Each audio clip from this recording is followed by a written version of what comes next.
I said, who calls the shots? I like T-balls, my clock. Da da da da da.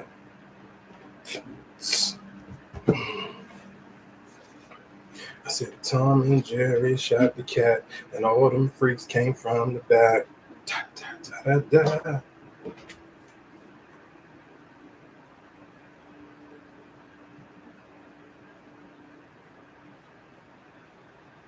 Yes,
it's like a fat version of Insecure.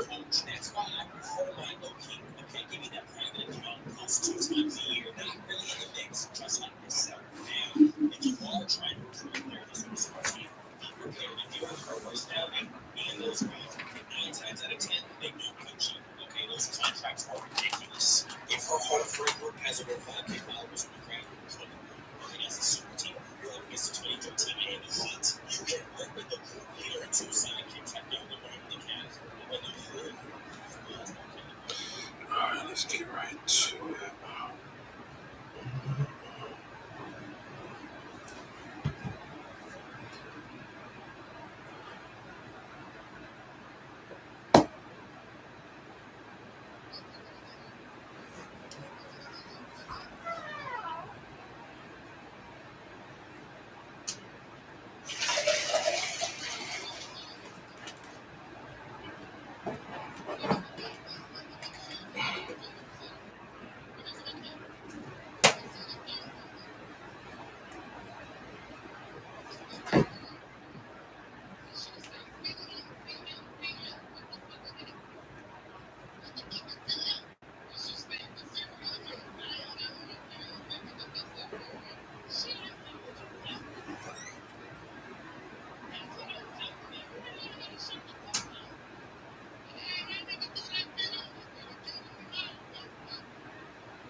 I ain't gonna lie to you. If you sit in front row of any comedy show, you know you got to kind of really have a good fit on it. That kind of just ties into what we were talking about last week when we were just sitting here saying, shout out to the comedians who find the balance between making skits and also at the same time putting in that work and actually doing comedy shows, doing comedy clubs, and actually perfecting their craft. So shout outs to Desi Banks. I guess real quick before we get into too much other things this week, Lil Durk did drop a project. This is Lil Durk's first project from behind jail.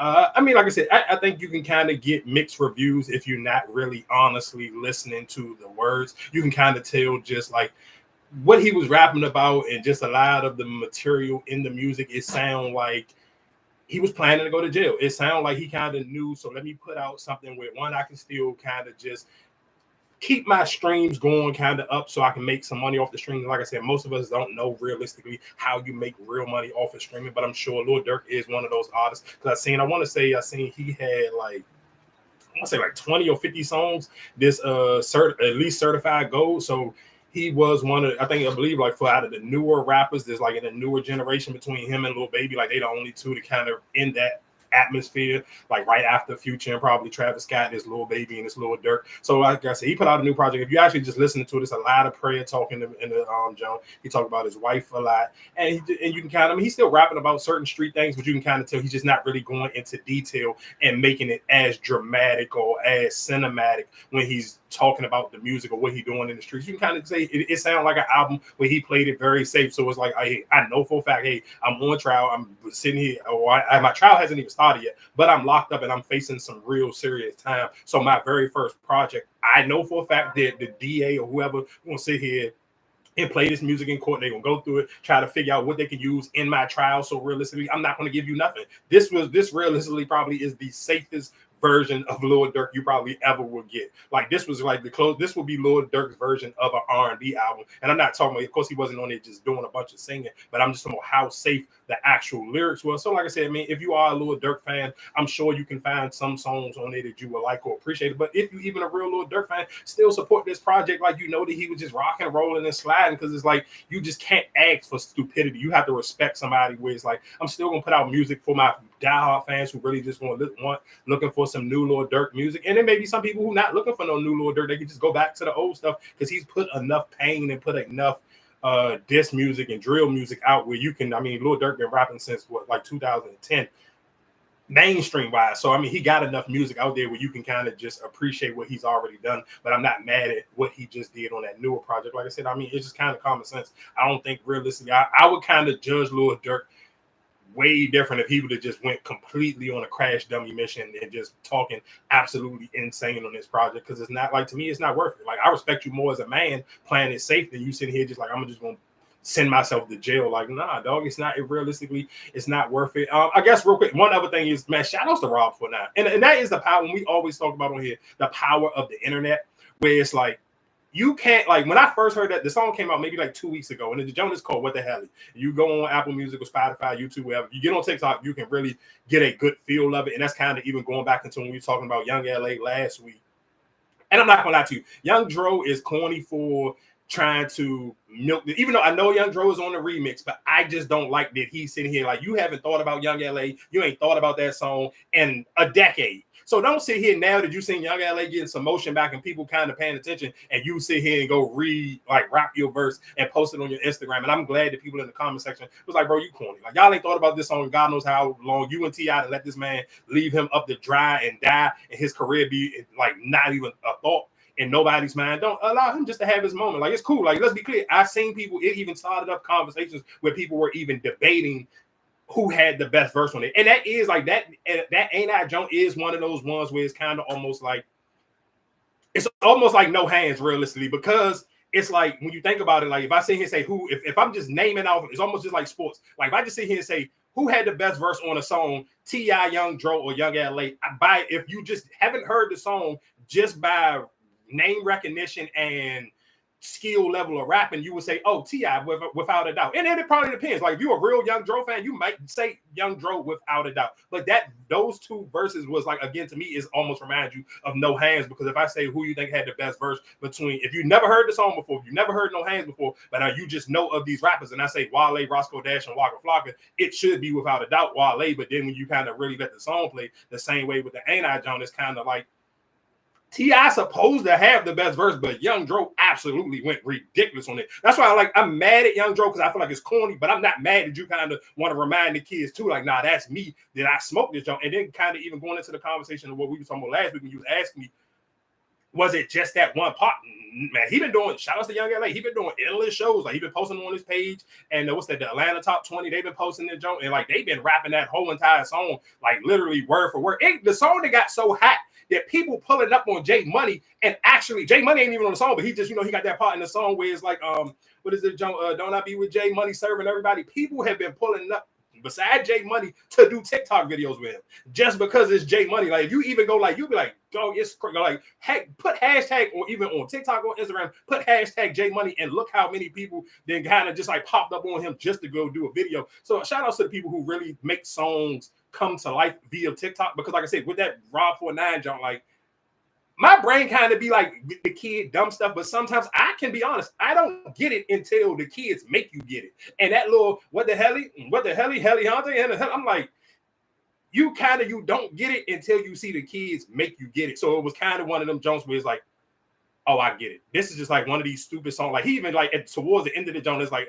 what is like what the hell, LeBron James, or what the hell, Halle Berry, what the, like, dog, it's just so, it's so dumb and it's so fun, but you can make a stupid TikTok to it. So it makes the song get a different type of legs and type of life of its own. So again, like I said, man, shout out to the internet. The internet will just, it'll kind of always just give things life that may you feel like shouldn't have any type of life. But I do real quick, before we get into any hot topics, I'm not gonna lie to you, bro.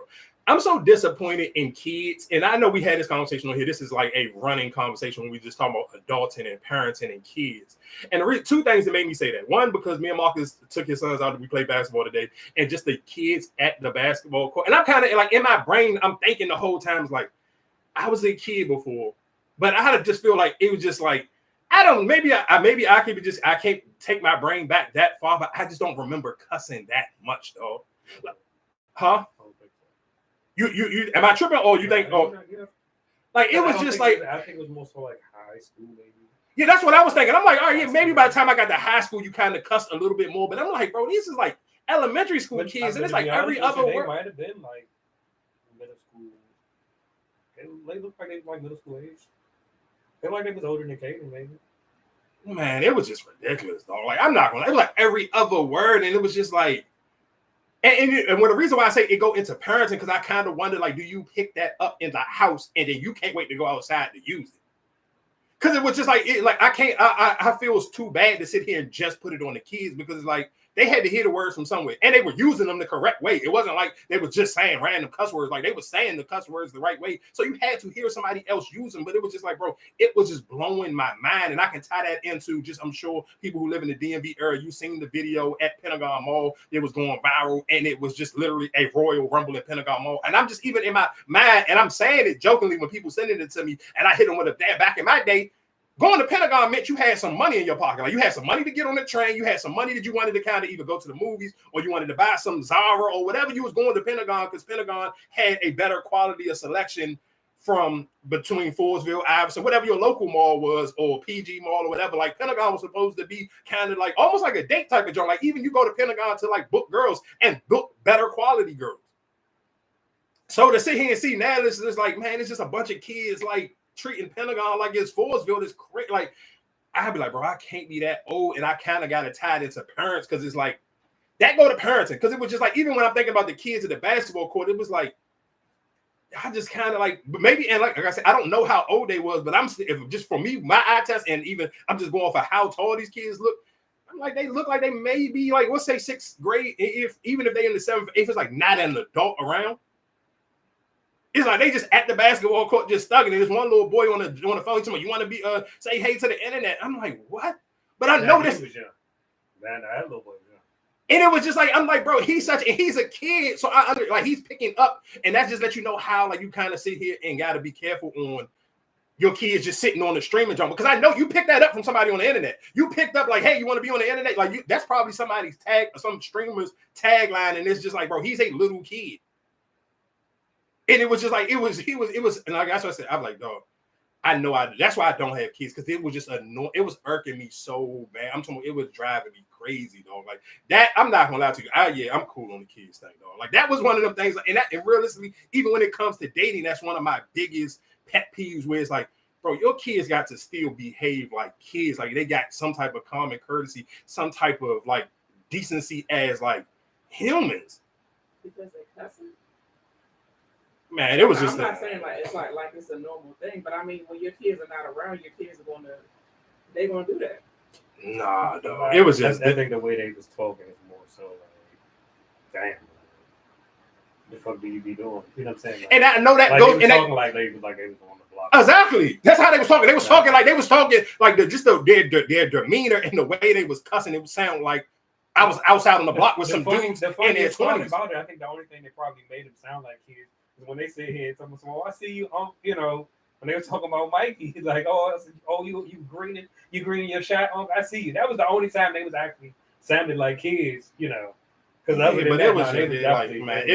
was too much for me. I'm not gonna lie to you. It was throwing me off. Even just the little boy, how he was just like riding his little scooter up and down, like in between the games and stuff. I'm like, bro, I was catching myself. I'm like, bro, I want to kick this little boy off this thing so bad. It was just like, bro, I'm like, I cannot be around kids, because it's just like, I understood, like as a kid, let's be clear. I grew up in the hood. I understand it's always bad kids, but I felt like you kind of still knew, like, it just, I don't know, though. I just felt like that. To me, it just made me feel extremely old, and made me think, like, damn, parents really don't be parents no more. Like, they really be just, it's a bunch of people who have kids but ain't parents, though. Like, and it's just hard to, like, you have to, like, witness it, because I'm sure for most people, it's like, that sound like the extreme, or it may sound like, oh, this is harmless, it's just kids being kids, but it's not, dog, because it's just like they picking that up, because I'm sure you up in front of your moms or your dads, whoever, and they just constantly cussing up a storm. Because let's be clear, I know for a fact that's how it would be. You see most people like in their late 20s, early 30s, mid 30s, they be cussing up a storm. Everything is just super ratchet and super loud. So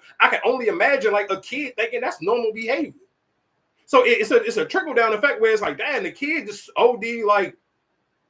Man, it's just weird. I think it's just more so because they do have more access to things than we did when we was growing up. So I can get it, like where you can pick that up or where you can see it at. Because like I said, most of them kids like that's on social media and all that, it's no filter. They don't have the children's, like the kids Instagram. They have no, of course, Instagram but stuff. I don't even want to blame it on social media, because guess with social media, you only can cuss with so much on social media.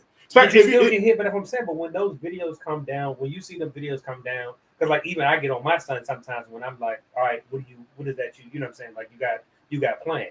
And it's not just them cussing, but it's just talking about anything. And that's why I said there's no filter on there. So I'm pretty sure you can come down you know what I'm saying, anything on your timeline. So I wouldn't be surprised, like I said, if you're not hearing those, you know what I'm saying, those already. Let me see this show.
And just real quick, I wanted to play that just because it was a video that I seen. I like, bro, when we talk about parenting, and it's just like, and I always kind of, it's a difference between like people. Again, I seen say it's a lot of people out here who just got kids, but it's a difference between people who are actually being parents. Like, I'm not going to say I agree with what he was saying, but I like what he was saying, and I love the fact that his son just kept responding, yes, sir. Even when his son was kind of looking at him like, nah, dog, I don't know about if I'm about to let him be better than me. Cool, because that's just his little sports instinct where he kind of was like, I don't know if I want my younger brother to be better than me. You can see the little boy, like his eyes and his brain was kind of turning where he's like, he wanted to give dad some pushback, but you can see how much his dad has kind of raised him to the point where he's just like, all right, cool, yes, sir. And I do, and even just kind of stand on that, even talking, just I would recommend, especially for the men, if you have sons or even if your daughter want to play basketball, no, get out and move. Because listen to what I'm saying. I'm somebody that goes to the gym and I always kind of just get that friendly reminder. It's a difference between working out and lifting weights and actually just like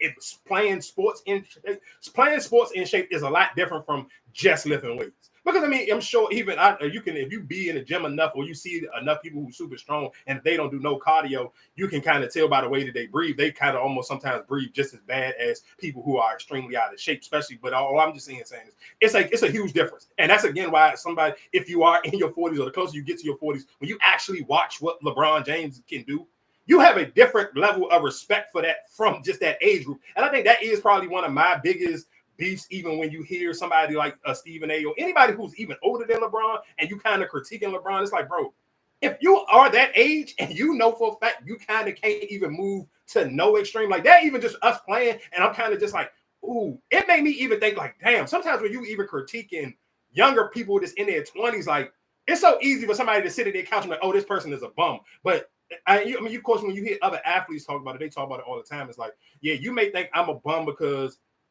I'm the 15th person getting off the bench, but the 15th person off the bench 9 times out of 10 can go anywhere else and he can go up to an LA Fitness anywhere and score 60 points and it make it look like he was an NBA All-Star. But I just think sometimes, like, if you just don't move your body and actually get up and just have real physical ups and downs, jumping and moving side to side, like to me, it's just different. It's a completely different from sitting here saying, oh, I can bench 275 from can you still move laterally from side to side at a good pace? Can you sit here and run for a loose ball and actually recover the loose ball? Because it's like that is more of a like instinct, and that's hand-eye coordination, and you kind of got to move at a certain pace where it's not like I'm just running on the track at my little place or I'm on the treadmill or whatever the case may be. So I would just recommend that, especially to any men, to keep yourself young. Like, dog, I understand everybody want to chase the bag because what the first thing I thought about it was like, when I even was watching the Joe Budden jump, when they put out their clip and they was playing basketball, and it was just like how like Carmelo and D Wade and them kind of just really can just like, to them it's like, oh, this is ridiculous how bad y'all let yourself get out of shape. And even just watching it is still just like you. And that's why I think just the worst thing sometimes for humans. That out of shape part is just like that should look bad, like because the way they talk, you know what I'm saying? Like when you hear people talk, it's like, all right, then I actually see you play, like. Oh, yeah, no, that wasn't. Yeah, that was ridiculous. That shit was nasty. Yeah, that was nasty. But it's still just like to see how even with how you tore your damn Achilles. Yeah, that's right. But that's what I'm saying though. But you gotta. But I think sometimes because in your mind, just a male ego, if you think you can just get out of bed and play basketball, you cannot, dog. Like you got a real life, probably like you probably do something. You gotta think about it. If this man don't try to move his legs or nothing to no capacity on the regular, besides he just getting out of the car and walking, and then you try to sit here and jump or make like again, when someone try to go for a loose ball, and you ain't made that movement in over 15, 20 years, you're gonna embarrass yourself. But I think with the male ego, you don't realize it. That's why I hate that's why I always say I hate how sometimes people critique sports when you know for a fact you ain't doing nothing but just sitting on your couch and getting obese. Like even looking at them, like, bro, it just the way they played, it looked bad, but just even physically looking at them, I'm like, bro, as a man, y'all like, and you ain't like, you don't have to, y'all not partying and still got to work regular jobs. Like you can take some time, you can take 2 hours out of your day every day to physically just be healthy, dog. Like I think that's one of the worst things, especially for black men. We run so high. Oh, I got the bag, bro. I don't care. When you look like you about to die playing basketball, like you look like when you getting up, it just looks disgusting. If you look disgusting with a shirt on, like Joe Budden looked disgusting with a wife beat on, dog. Like you should, it's no way don't let yourself go that much. I don't care how much money you making. But then even that, I just feel like some people kind of happy with their, with their weight or whatever the case may be. Because I know guys, like even the guys who I be playing with, like they're 10 times, you know what I'm saying? Like they in their 50s and 60s and all that. And even though they do got a gut, they still can get up and down the court, play 5 or 6 games. No. Let's be clear. It's a dude that's going viral right now. He lost weight. He was like 500 pounds, and he didn't got down to like 3 something. But this he could boogie though. Like he was kind of like looking like the baby joke out there. But that's what I'm saying. Listen to what I'm saying. All of that is a difference. Some people you just naturally just not gonna be like, what's the youngin that was just going viral at the NFL Combine? He like 460. But you know the difference between. Yeah, I'm big, but just because I'm just naturally a big boned person, and I may work out because some people, again, like Slim, he benched like 225, 40 times. So it's not like he in shape. He still ran the 40. I want to say like four and some. It was in the low. It was close to 5, but it still was like for his size. It was like that. He still kind of was moving. With all that being said, you still gotta realistically take care of yourself, dog. No, you gotta take care of yourself, but then I think it's also a different level too. Because like I said, with me, yes, I'm playing with older group. Now, getting on the court with some young high schoolers or people that's hell no, I'm not doing that shit. Because that shit is like fucking, oh hell no, what the hell I'm getting myself into? Because I know, yes, I might be fast compared to the older guys. You talking about these younger cats? Oh hell no, I can't stay with them. But guess what though? But even just, and I thought, and it's so funny that you said that. I thought about that just playing with them. I'm like, damn, what if they get older and you still want to play? Because you still want to be, you still want to be in shape to the point where you can still play with your kids, even if they get up in age where you just don't want it to be like. Me personally, I never want to be the old person at the cookout and you can't even pick up the ball to even try to give the old head game. Like you still want to at least like just give me the ball and let me try to like back down. Like even shit, look at Tony dad for a long like dog. Tony, I don't know how old Tony dad is, but dog, his dad was getting out on the court with us when we were still in high school. So you still kind of just wanted to be to the point where you can still boogie with your kid. Even I'm not saying you got to be up trying to do 360 windmills and all that, but you still want to be active where you're even at least your son even got to think like, damn, do I even want to jump out there with dad? Like he pressing me. Do I want to try to get my tone of voice or whatever? All of that matters because like if you look like you about to just like nah, dog. That's just my friendly advice for any man. Yeah, I think it's more so don't get too comfortable.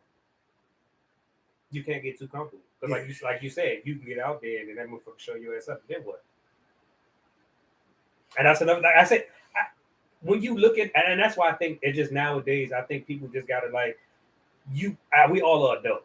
And then at the end of the day, it's, you know what I'm saying? You got to take time out for yourself. No, for sure. You got to take time out for yourself. But like I said, you can go out there and be like, damn, he's little, you know what I'm saying? Like that shit can be embarrassing to you. And just imagine, like I said, if your kid, he's starting to get older. All right, now he's starting to, bulk up. And you like, oh, I can leave, let's play.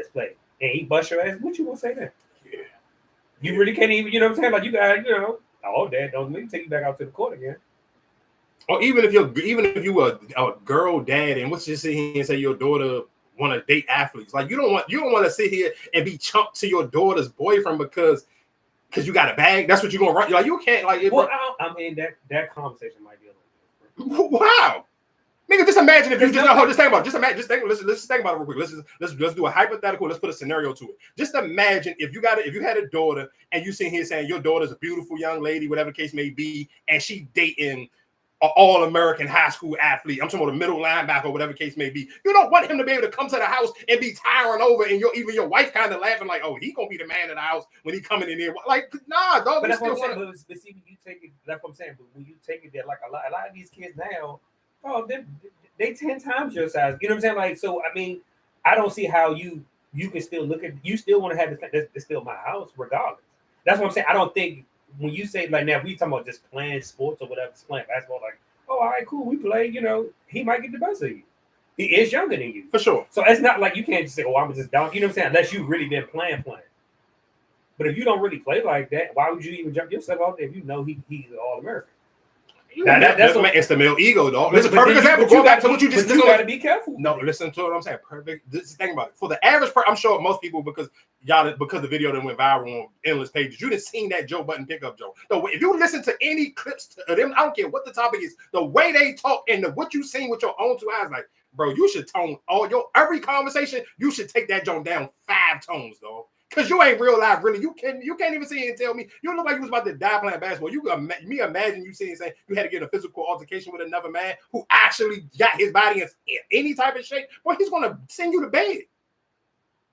Like you shouldn't look like I'm wobbling. Nah, man, I'm cool with that, though. Take care of yourself. That's it. We ain't got to stay on it too much longer. That would be my main takeaway to that whole situation, bro. Just take care of yourself. That's it. I guess to me, the biggest news that I kind of really want to get into is, again, rest in peace to Young Scooter. Rest in peace to Young Scooter, the Jug King, Finesse, free bands, dog food, dummy bricks, like all the cool lingo that Young Scooter came up with that people probably don't even give him. If you really tapped in. So again, I always bring up live mixtape and just the whole mixtape series. Or if you was a diehard Future fan before Future really became Future, it was like Future and Young Scooter, like man.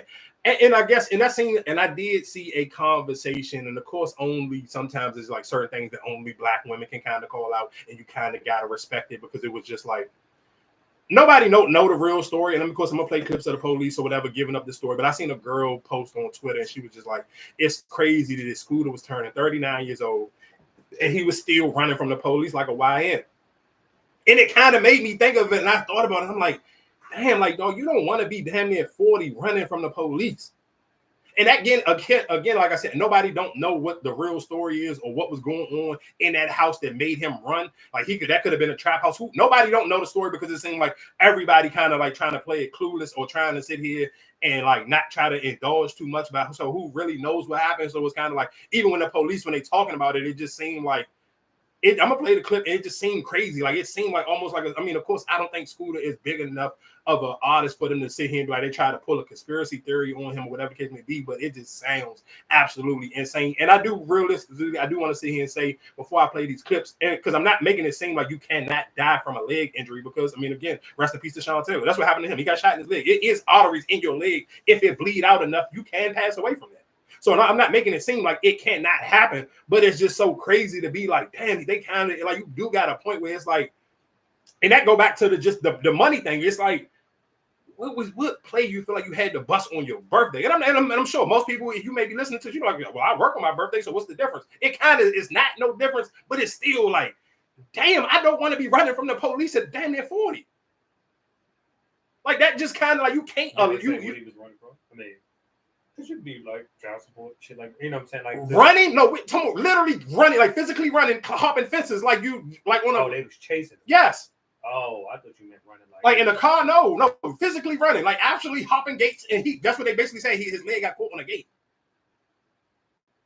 Oh, they didn't shoot him. No. Oh, he got caught on the gate and bled out. Yeah. Oh. Wow. So I'm gonna play these clips and then we can talk about it.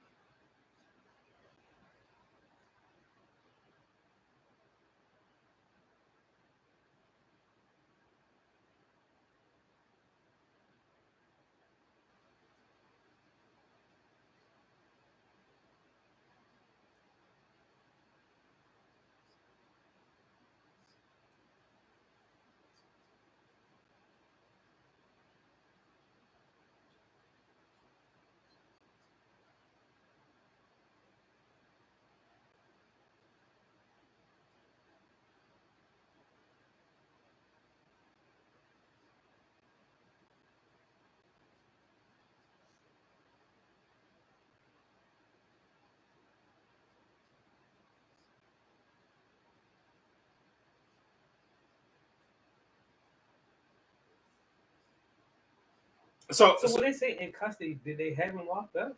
Like, was he in? No. So I'm gonna play the clip of the police officer when the police officer breaking down what happened. But that right there was just a doctor just weighing in because of course people hearing it and nobody kind of wanting to believe like how he did. So because of course for people who didn't see the story when it originally broke. So of course when it originally broke, it was the headlines was basically the police.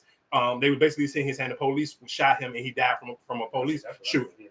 So that's how they basically seemed like he got into a shootout with the police. That's how the story originally presented. Like when it first hit the internet, the only one that kind of reported it with some type of decency was probably realistically, and that's why sometimes you got to judge where some of these platforms are bigger than others ones. Like the Shade Room had a little bit more, where they kind of just said allegedly it was a shootout or whatever the case may be. But realistically, from the way the police trying to see and say Cheese just reported Young Scooter has passed on his birthday, whatever the case may be. Rest in peace and happy birthday. But they didn't play no clips or, you know what I'm saying? They didn't say nothing or whatever the case may be. So then, of course, the police come right out because I'm sure even them, you talking about they chasing somebody and they're running from the police. So even when that conversation originally come out, it probably made them seem like, Oh, they probably just thought it was just a regular dude, but then you come to find out, oh, this person kind of is some type of celebrity. So the police came out and cleared it up like ASAP. Like it didn't take like took like an hour, if that long. Like they cleared their name. Like the police made sure they came out and said whatever they had to say. So I'm gonna play this clip of the police officer.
So that's how fast they came out and made this.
So again, like I said, that's the police officer. I mean, that's him giving his story. And then the crazy thing is, he's like, damn, maybe they even like y'all didn't go in the house. I mean, and maybe they did. I don't necessarily know because it's like nobody didn't go in the house and figure out what was going on in the house. Like what was in that house that made them run?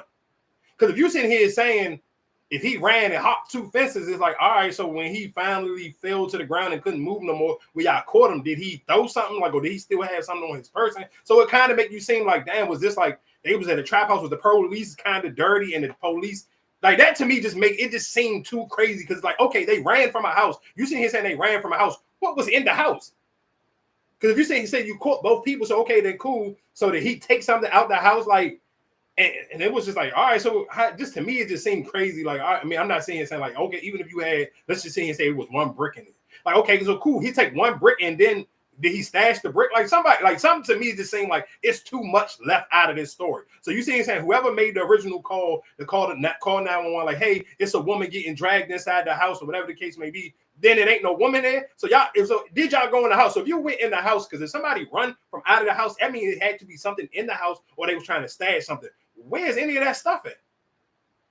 So those are the things where it just kind of seemed, man, it seemed tricky. Like, I ain't gonna lie. Again, like I said, rest in peace to Young Scooter. Young Scooter, again, like he was one of the pioneers to injure. I mean, to kind of like right after that Jeezy Gucci era, to kind of usher in that new Atlanta, just street lingo and just rapping that trap stuff, like really, like right before Rich Homie and Amigos and Young Thug and all of them, it was that Young Scooter future wave. And again, like I said, Young Scooter just like, he was one of them, like he literally made probably everybody who ever heard his song Columbia Google what a Metrotone was. Because it was just like, what is it? I can move cocaine, something, even the whole thing. And then it just in that joint, he just randomly say, I can move a Metrotone. I know for a fact everybody Googled to see how much is a Metrotone. Because it was just like, huh? Like it just like his street talk was so elaborate and so crazy, and then just even Black Migo, a Black Migo. I remember originally when the Migos came out, like he kind of had some smoke for the Migos. Like I remember that era because that's like Twitter was Twitter, and he kind of just like said whatever the case may be. Where at one point in time he kind of felt some type of way because they came called the Migos, and I think Gucci kind of like played the middleman in between that and pieced it up because like one of the first songs that the Migos kind of had, they started to make some noise, like Be a World Star at that time, like right after Versace. Like they had Versace and Versace was kind of bubbling. They had Bando and that was kind of bubbling, and then they had a song. It was called Homes. It was Gucci Mane, Young Scooter, and Amigos. Again, like I said, rest in peace to Young Scooter. It's just crazy. Like, bro, I just don't want to be 39, 40, running from the police. Like at some point of your age, I don't care, even if you are just a full-fledged trapper. Like, bro, you gotta at some point you gotta be to the point where it's like, I'm just going, if the police gonna come and get me, they just gonna come and get me. I'm not trying to be running from the police and damn near pushing 40, dog. Like you just kind of get like you should be to that level of the streets where it's like you shouldn't still have to run from the police. Like that to me, that's the part that's kind of just like, what was going on in that house that made you say I gotta run from the police at 39 years old? It's your birthday, dog. Like it's your birthday like you should be out. Like, you should be getting some cheeks. You should be out at a nice restaurant, going shopping or something. Like you 39, busting plays on your birthday. That to me is like you can't make that sit right in my brain to make you like, damn, that's okay. Like I said, I get it. I understand if you're a regular working class person and you got to go to work on your birthday, cool. You work a 9 to 5. But whatever Scooter was doing that you got to run from the police on your birthday at 39 years old, when you almost 40, bro, you got to sit here and reevaluate how much you really still indulging into the streets, because that's something like you're supposed to be doing like 19, 18, maybe in your 20s. Like this was your 21st birthday. I get it. Not your 39th, though. Again, like I said, rest in peace to Young Scooter. And it's just so crazy because you kind of even if you really paid attention to like high school basketball and you follow any of those pages, like even if you follow any of those pages that be like people be doing like the voiceovers for some of the high school kids or like any of those big AAU pages, like you'll always see Young Scooter in the comments, like bigging up some of the kids, putting people like he even post some of the kids because his kids, I want to say maybe was it both of his sons? I know one of his sons for sure was really into basketball, like heavy. And like at one point in time, like all Young Scooter pages, at one point in time, his page was literally just his son basketball highlights. Like he was using his platform to really even promote his son. So that's kind of rough. Like I can only imagine. Like I mean, he was a dad. Like he was real live, really in his kid's life, like at the games. And like I said, he was really on those Instagram pages with the basketball highlights, like real live, really tapped in with the people who was running those pages and kind of even tagging kids and kind of getting people hip to certain young kids. Was like kind of making a name for themselves in the AAU. So you can kind of see that at one point in time it seemed like, all right, maybe he fell off from the rap stuff, like he really ain't pursuing rap like that. What happened to him career-wise? Huh? What happened to him career-wise? I think he just stopped putting out music. I think sometimes just for some rappers, you can kind of tell they really not 100% into rapping. Like even Future Brother Casino, like some rappers, like you can tell, like it's a difference between like when a rapper's still actually trying to be a rapper, and then you can kind of tell like somebody just like, all right, I'm bored, I'm gonna go to the studio and put out a project. Like, and that's like that was the energy of the Young Scooter give out. Like Young Scooter, one of them type of people where it's like, all right, dog, I'm bored. I got some free time on my hand. Let me go put a mixtape out. Like he had a song, I want to say last year, and the junk was him and Future. And Future went crazy on his verse on that Young Scooter junk. What was the name of that song that he put out? I want to say it's called Harder. It was from. Yeah, it was called Hard to Handle, and Young Future went so crazy on that verse, and then he had like he even had one of Lucci's bigger verses. It was Lucci and Meek Mill's, the junk called Hustling, and that junk came out in like 2017. So like he still randomly like would put out music, and he would randomly still be like on like when Future putting out like just a mixtape project. He'd randomly be like on a Future junk or something the case may be, but it was just like you could just tell he one of the people that never really was geeking to pursue rapping like to the level where. I don't think he ever really wanted to be like a famous rapper. Like he had a big song, and then he kind of never tried to get another big song. Like you never seen him really like. And you know the difference between when a rapper trying to get a big song and then a rapper who just like I'm in the studio, it's cool, it's whatever the case may be. I'll be on whoever jump. Like I said, he always will randomly be on a Future project. So again, like I said, rest in peace to Young Scooter.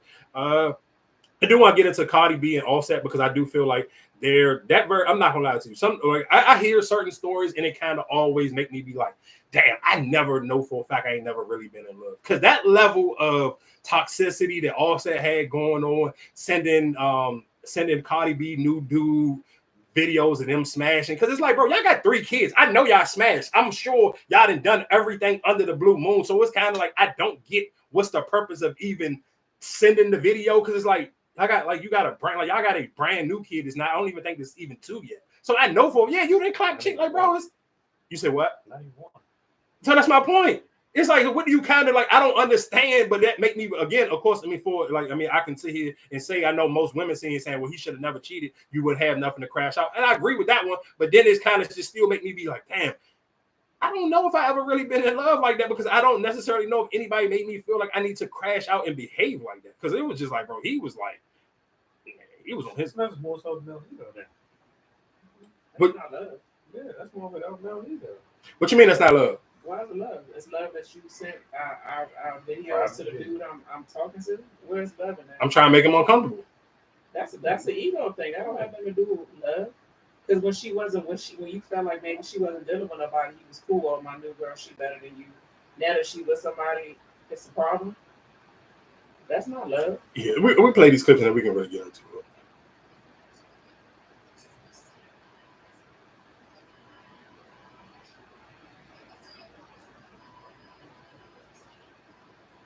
Oh, this one got 2 minutes.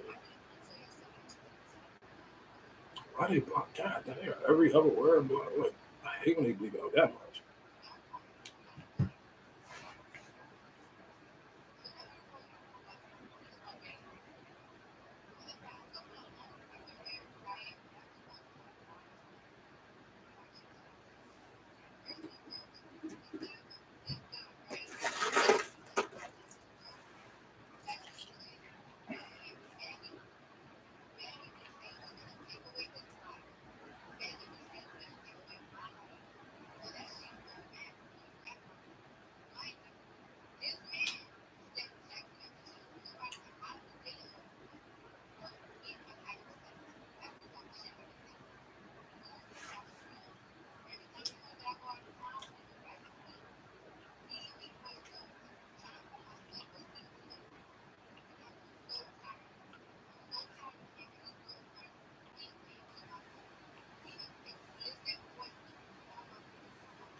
So again, like I said, I mean, to me, that just one. The reason why I'm gonna say is love, because if you don't love somebody, you're not going out your way to do all that. And you're not going out your way to know for a fact that at any time, again, like when Cardi B got time when she feels like exposing what's going on, she going to expose you, and she gonna make you look crazy because everybody gonna believe it. Because I mean, I'm sure you losing Cardi B and we watch you kind of like semi crash out via Twitter, so everything she's saying don't seem like they're extreme. Like what the story that she's telling, it sound believable. It sound like realistically, yeah, I can imagine Offset really feeling some type of way, and especially when he found out, oh, the rumors in the blog, okay, it was really right, it was really Stephon Diggs. I think even in another clip, she was sitting here saying he ruined her Valentine's Day.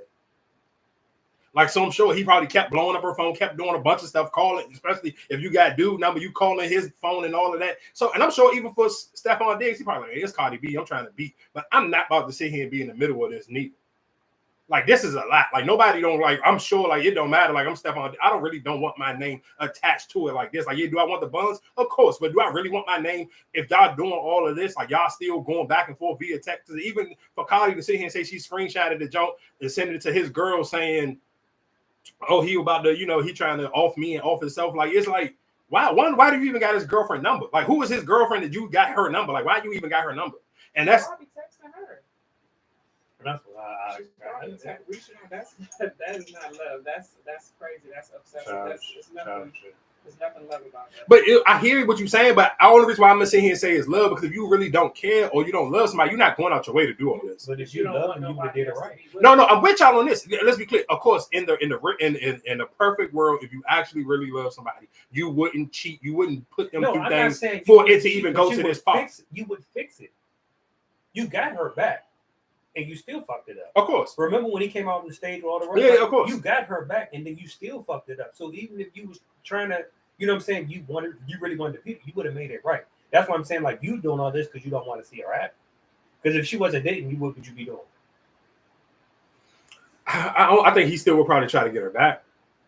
I mean, and then let's be clear, I think his girlfriend is corny for even sticking around. Like, for a fact, just to me personally, I can't date somebody, and I know for a fact where you're still reaching out to your ex. Like, y'all, I don't care if y'all got kids together, y'all still got that level of communication where you sitting here and y'all going back and forth and you telling her, oh, I'm thinking about taking my life. If that, like, I'm like, if I'm her, if I'm anybody, and again, sometimes of course that's because people date people this way beneath them. So I'm sure whatever girl Offset dating right now is probably his lesser. So she cool. It's just like, oh, I'm dating, like, and that girl, man, she probably had one happy that she dating Offset, and then even more happier that she's dating Cardi B's ex-husband. So I'm sure that give her an extra tingle. So she will put up with certain stuff, but realistically, no human that's your equal will ever sit here and be like, I'm not, like, you trying too hard. And I'm sure that's why even when Cardi B said who I was dealing with at that time, like they probably don't even deal with each other no more. Because I'm sure for somebody, again, for Cardi B, if you trying to date up, if we just keeping it on Stephon Diggs, I can't imagine Stephon Diggs like, I'm not signing up for this. Like, I'm trying to hit Cardi B, but I ain't signing up for sitting here saying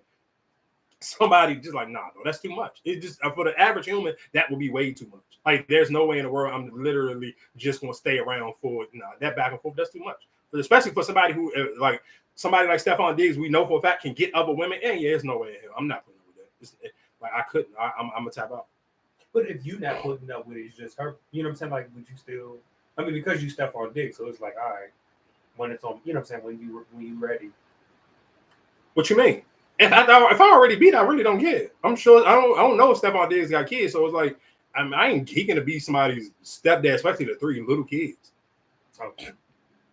So like I think realistically the goal was like, hey, I hit Cardi B, like yeah, I beat Cardi B, and now I'm cool. Like I'm not trying to beat her. Because you know how sometimes like as a man, and of course this gonna sound kind of foul, but it's always like certain women you geeking to hit.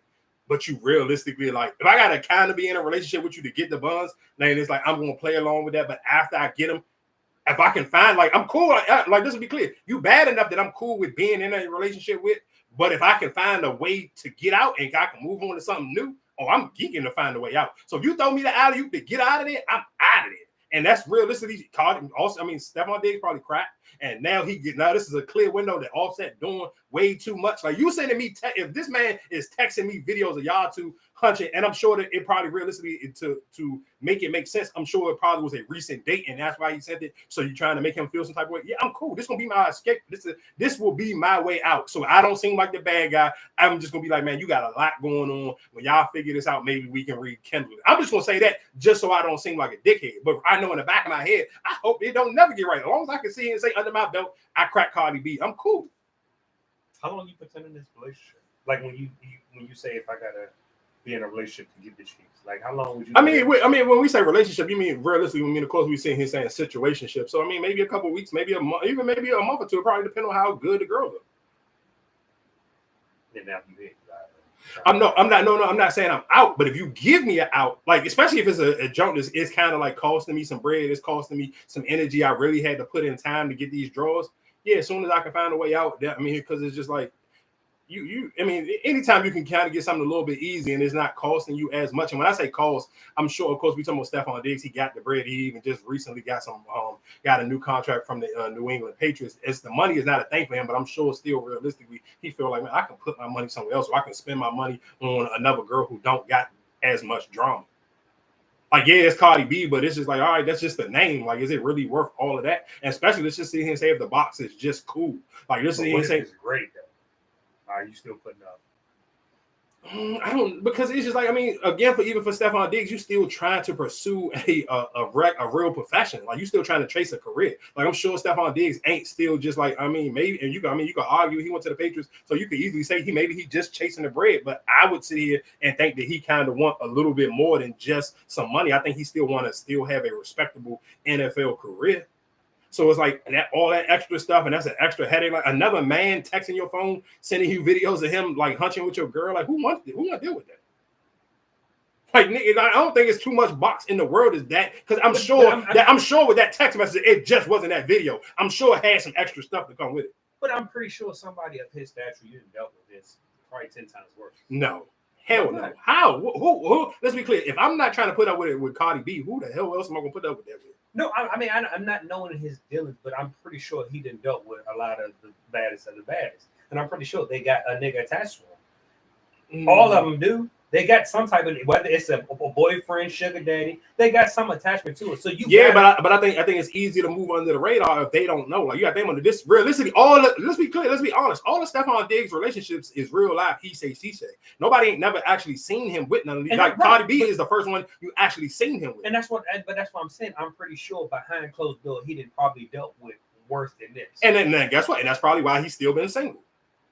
So if you're you, I mean, like I said, I feel like it wouldn't really bother me unless it got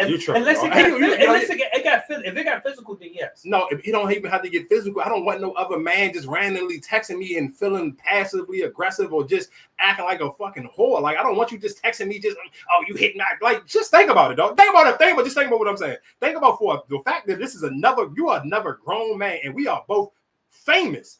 And for the fact that you got the audacity to send me a text message of you, a video of you and her hunching, bro, I can only imagine what else you text after that. Because you have no dignity. Even texting another man, period, you don't have no self-respect or no type of pride or no dignity as a man. So when you can sit here and say, I'm going to hit another man's phone, the same way we was talking about Steve Smith a couple of weeks ago, the fact that you sitting here reaching out to another man, because what's the difference? You sit here and say the dude who reached out to Steve Smith was soft for reaching out to Steve Smith. And he just called him and posted it on social media. You think Offset sending a video? Yeah, for posting that. But so I don't care. Is that what Offset did is worse than what that dude did?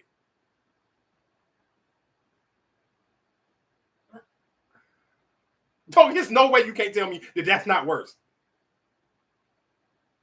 You went in your phone, you found this man's number, and 9 times out of 10, you got the number from probably another bra.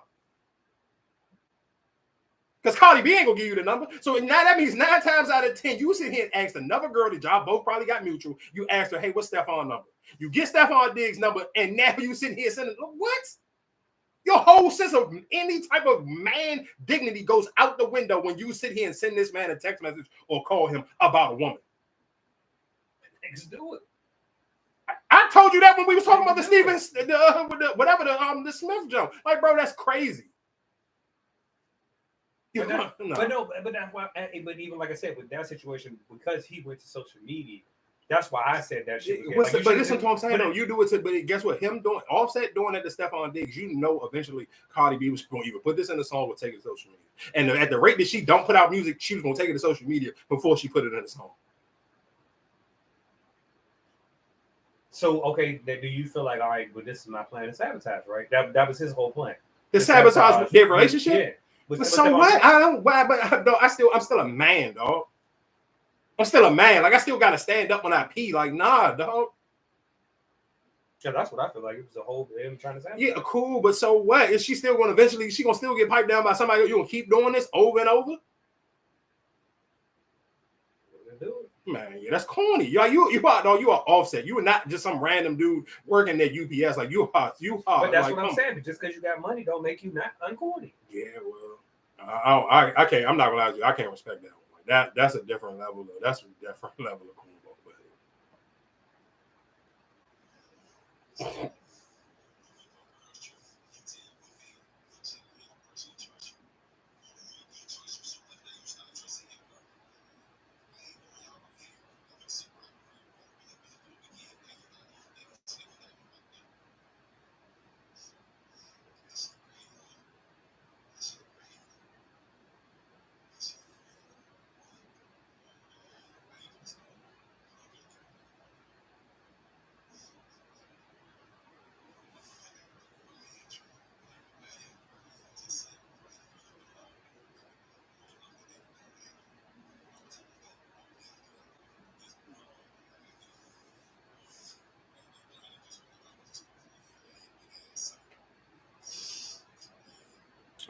Again, like I said, I just played that random clip. That clip wasn't absolutely about nothing. Real quick, because it was a video. Who is this? Who is this? Oh, this is the girl from here, the Chinese girl from here who do nails. I think she took her son to go get his teeth done, and I guess he was 10, so people was kind of dragging her for 15, 16, something like that. I thought they said he was 10. Wasn't it the age on that?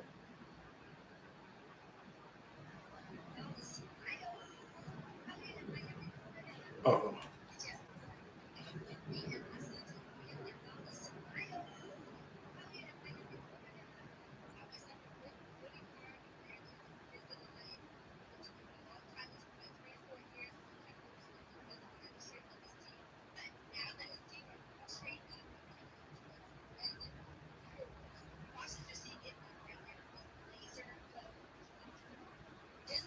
Oh.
So I mean, I don't mean, of course, one. I mean, because of course, there's just so many miserable people on the internet. Because to me, the thing that I like the most of what she said out of that junk is, what do I look like sitting here upgrading myself, my physical presence, and not doing the same for my kid? Because I mean, to me, I'm looking at it like, what's the difference between you getting your kids some braces?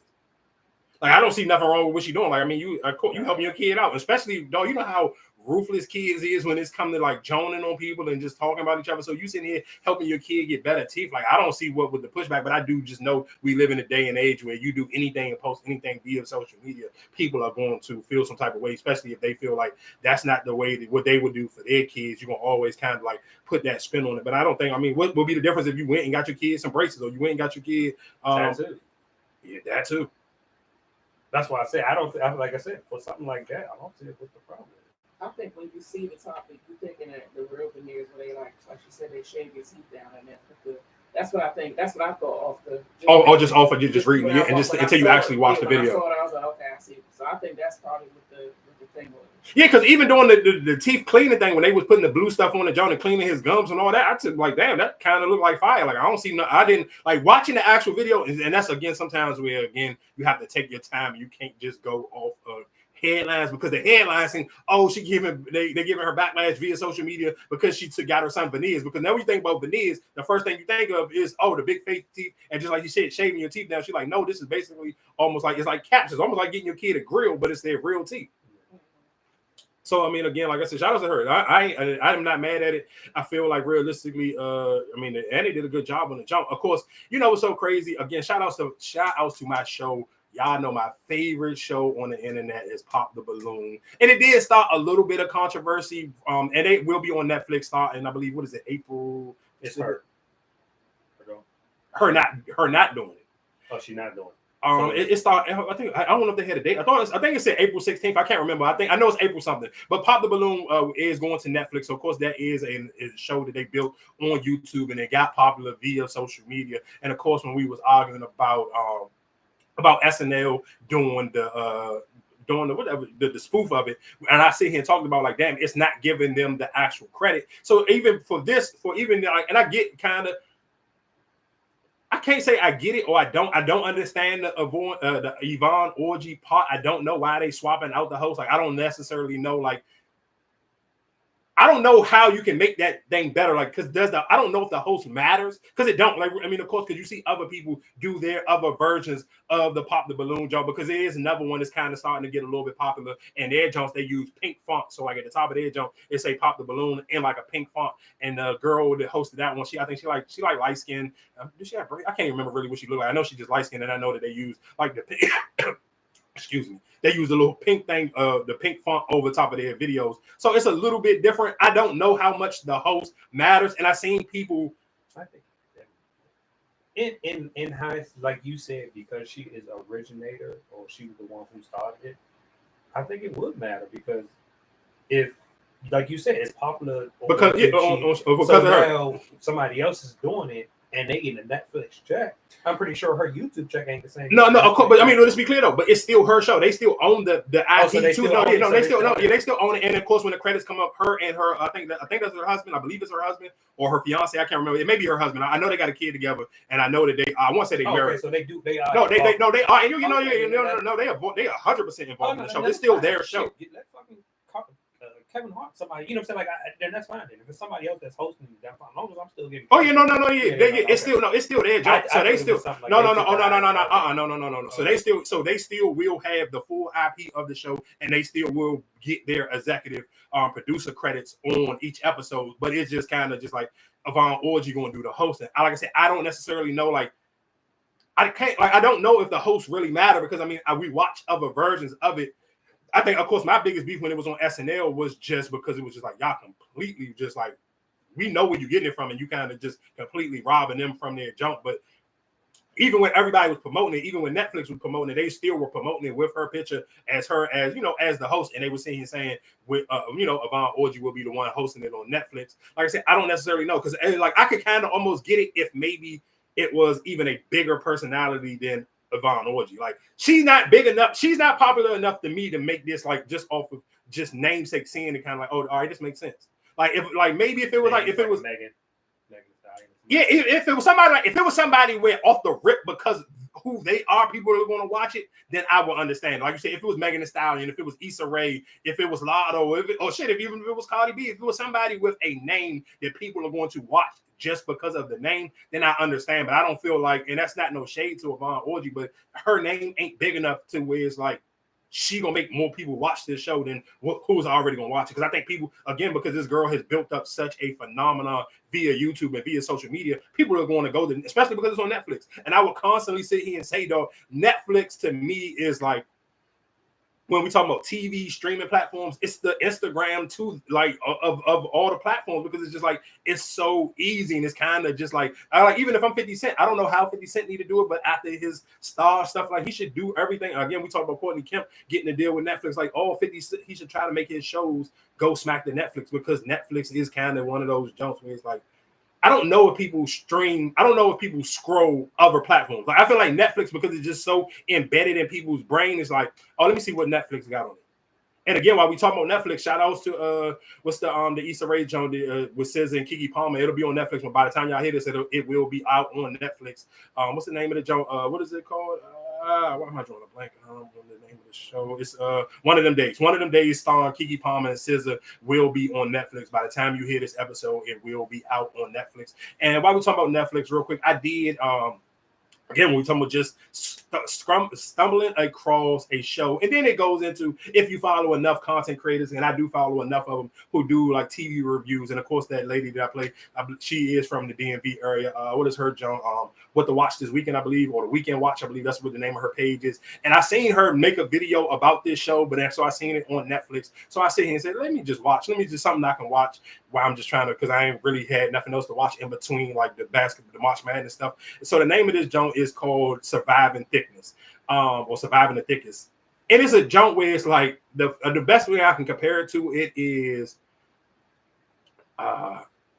it's a fat version of Insecure. Like the lead character is a fat light-skinned woman who reminds you, it just the whole entire show reminds you of like Insecure, is that type of vibe where it's like somebody trying to figure out their life in their 30s, dating, whatever the case may be. And even watching this junk, like, and I believe I believe this is season 2. It's the newest one out, so people already seen season 1. I didn't never seen season 1, so I just kind of just been letting it play. And the episodes is kind of short. I want to say they're like 45-minute episodes, but just watching this junk where it was like, she was just throwing me off and pissing me off, because she was one of them people where she was really a sucker for love. Like it started off, I've been like, this was season 1, and she come in and catch her boyfriend of 5 years cheating on her, and he cheating on her with a smaller version of her. So of course, that triggers her in a completely different way. It's a light-skinned girl, she way smaller, she a model, and this lady is a plus size woman, and she's into the fashion industry. She's a stylist. So she come in and basically seeing her boyfriend, who is a photographer, cheating on her with a model. He going to Pound Town on this broad. And so it kind of like that whole episode, I mean, this whole season is her trying to get over, moving out, or whatever the case may be, trying to really figure life out without him. But still, she even end up getting engaged with him again towards the end of season 1, and it was kind of just like, bro, bro, people just really don't be real about like just when we talk about breakups and how people continuously like fight that urge to double back because you're so used to that person. And that's why I like those type of shows, because they become so. It's realistic. It's not, I mean, like maybe their actual lifestyle or what their job of choice may not be yours, but the characteristics of the personalities of the actual characters, you can kind of find like, oh, all right, this is like, they making this seem like regular people. Like this is just some real life dating in your 30s. But it was kind of like, you just always see these people who just be super green. And she was just like OD green. And it was just pissing me off. Like it was one of them jokes where like her character is like, you're rooting for her character, but her character is so green. Her character just kind of like make you mad as hell. Like, bro, why you so green? Why you so dumb? So like I said, it's something like, if you're looking for something else to watch on Netflix, it's definitely something you should tap into and should give it a go.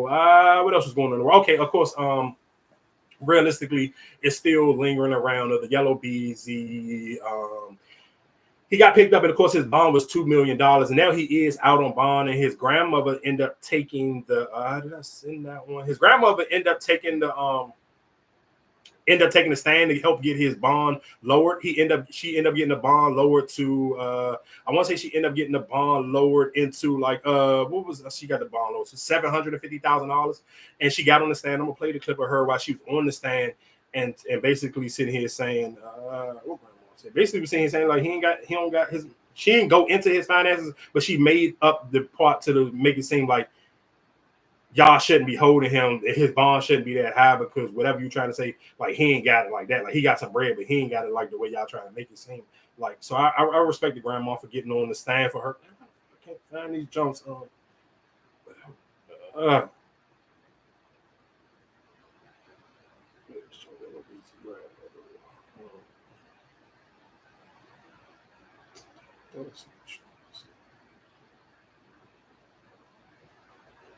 Maybe it's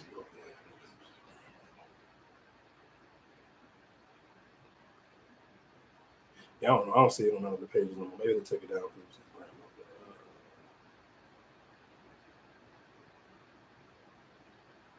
Yeah, they had to take it down. I don't see it no more.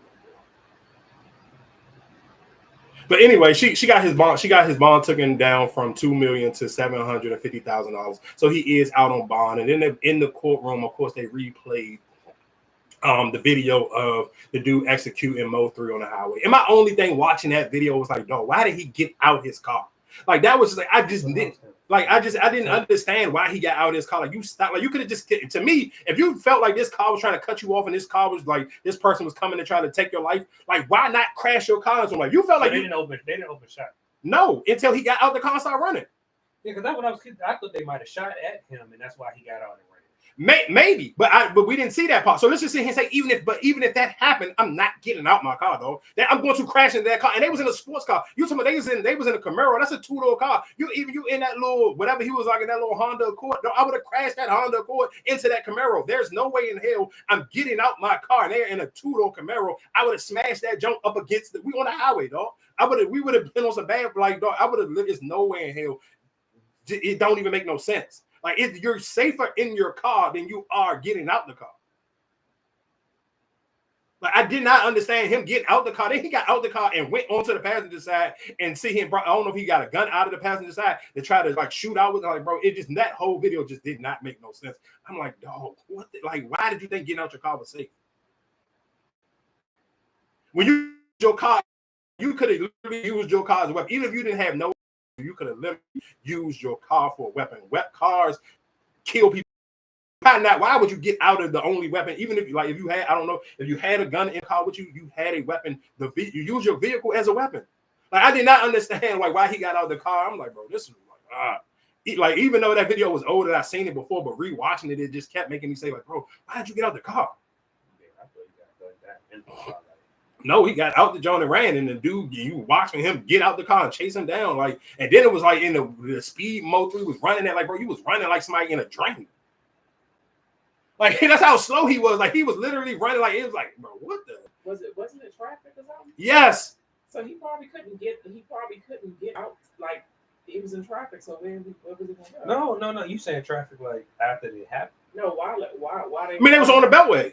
I don't think traffic. No, cars was coming though. Like it was other cars coming. So you avoiding cars. So it was like the middle of let's say if it was a work day in the middle of the day, like 1 o'clock. So it's cars on the Beltway, but it's not cars like this.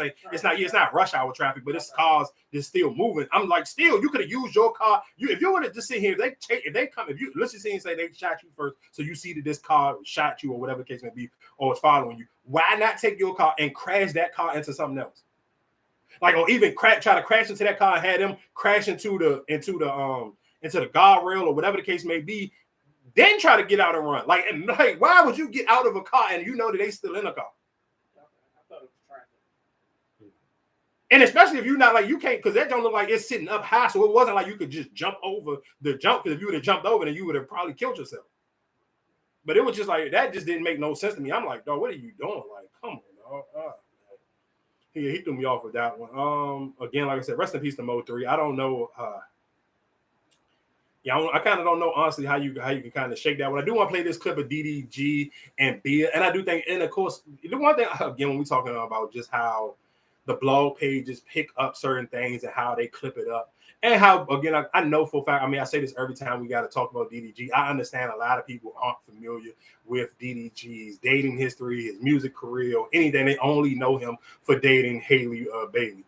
But realistically, he was in a relationship with Ruby Rose beforehand, and she got a video that's going viral, and it was her and she's sitting down with Bobby Altoff, and she talked about how DDG was the one who talked her into starting a OnlyFans page. So I guess Ruby Rose and Bia must have had some type of smoke because basically Ruby Rose didn't want DDG to put out the song he had with Bia. So I'm gonna play this clip of Bia and DDG explaining why they didn't put out the song that they originally had together.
So again, like I said, and of course, people in the shade room, maybe because you're not that familiar with either one of them, they try to make it seem like that she was talking about. She's talking about Ruby Rose, like slow. Like I get it, I understand how social media work, but sometimes you just gotta kind of like, all right, we didn't kind of like then beat this dead horse long enough. I think I think because that right now that's who it is.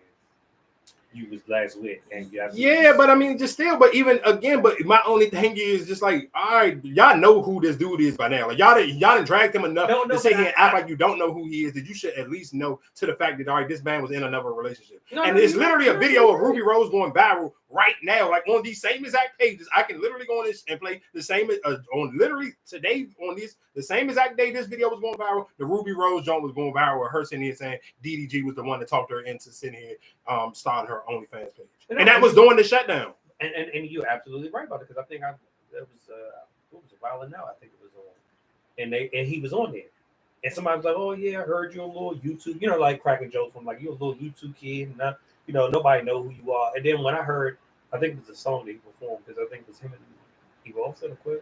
He got a song one of them, I think. Probably just talking about. I mean, his biggest song was a song with him and Blueface. That That's what he was Moonwalking the Calabasas. Yeah, he was performing that drum. And I was like, oh shit, that's what I'm saying. But I think more people just know because that's who's most recently. Like you said, he probably has a track record, but like just hearing that clip, I would have thought he was talking about Holly. But no, just one because she don't come off in that type of pro. How she came No, she don't come up. But that was the last relationship that I know he was in. Yeah, cool, but still, if we just listening to the story though, even just to me that story don't seem like it don't say Haley Bailey would care about him doing a song with Bia. Like, bro, it don't seem like that. But the way, like I said, because that's the last person I seen him with, and I know that's who he have a kid with. Like I said, I didn't know about the whole Ruby. You know what I'm saying? Like I didn't know about that situation. I remember when it was going on with the whole. Because didn't she wear the shirt or something like that? That's when they first started going back. Like I said, so I didn't, you know what I'm saying? You wouldn't know. I wouldn't have thought nothing about it. I would have thought he was talking about Harley. When they was like, oh, let's not say her name. Why can't you say Ruby Rose? Because he probably really don't want to give her no attention for real. I think like he kind of like because of course that's why I thought it was. I think the reason why he said don't say her name because I think about it, just even originally when him and Haley started when they had their little situation, they had the back and forth and about the T-shirt about Haley wearing one of Ruby Rose T-shirts or whatever the case may be. I think he tries to separate. Like if you don't know he dated Ruby Rose, he don't never try to acknowledge that because it's just kind of like all right, that was a minute ago. Like I kind of really don't want to talk about that. So and I'm sure he kind of don't want to be in as a man. I don't want to be in the middle of whatever Ruby Rose and Bia little smoke that they got with each other. Yeah, that's what I said. I wouldn't like because social media already don't like him. So I'm sure in his mind he like, all right, let me try to keep it as clean as I possibly can because it's not. Come on, dog, let's be serious. Like, and no disrespect to Bia, but Bia's playground and her space of where she kind of breathes air in the entertainment industry ain't something that Haley Bailey is going to care about. It's more of the Ruby, like that's her playground. Bia's playground is Ruby Rose. So like, let's if we just being honest on just who is on B, who radar B is probably on. Like, let's be serious.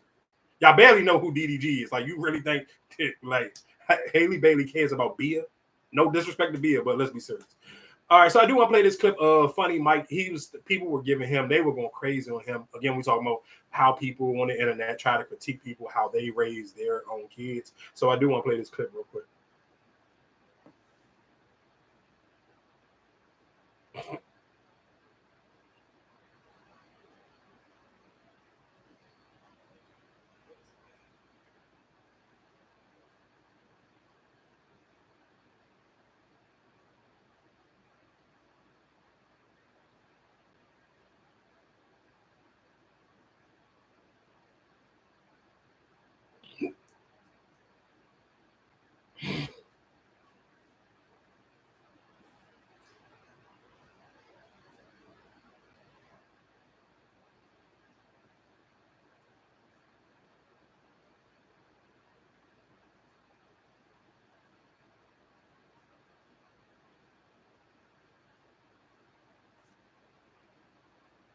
So I guess, I mean, of course, like I said, some people on social media was giving him backlash for that. I guess y'all are two parents in the room. So I will ask y'all, how do y'all feel about the way he went about it? Or even should it be a big deal with his son? I don't even know what I mean, of course, we know what girl toys is supposed to be, but I guess in 2025.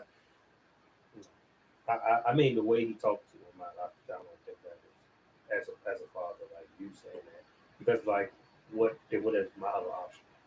If I'm sitting there, is that it was what two other little girls there? It was 3 little girls. Right. So what was your other option to be playing with? And you on the game or you on the chat doing whatever the case may be. If I don't have no other option, then what am I supposed to play with?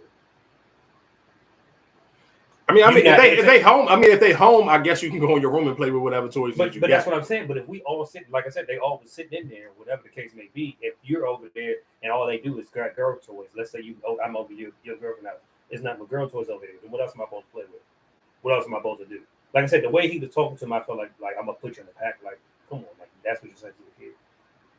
Yeah, I mean, of course, yeah, the verbiage and the language that he used was probably out of pocket, but I mean, I get what he's saying. Like, if you don't want your kid, if you don't want your son playing with like doll babies and playing dress up or whatever, I don't know what little girls play with in this day and age. I feel like damn near kids barely play with toys in the first place. So I don't even necessarily know what you consider a girl toy. I guess, like I said, if it's Barbie dolls or something cool. If you don't want your daughter, you don't want your son playing with the Barbie dolls. I understand it. And I do think just realistically via social media, like everybody just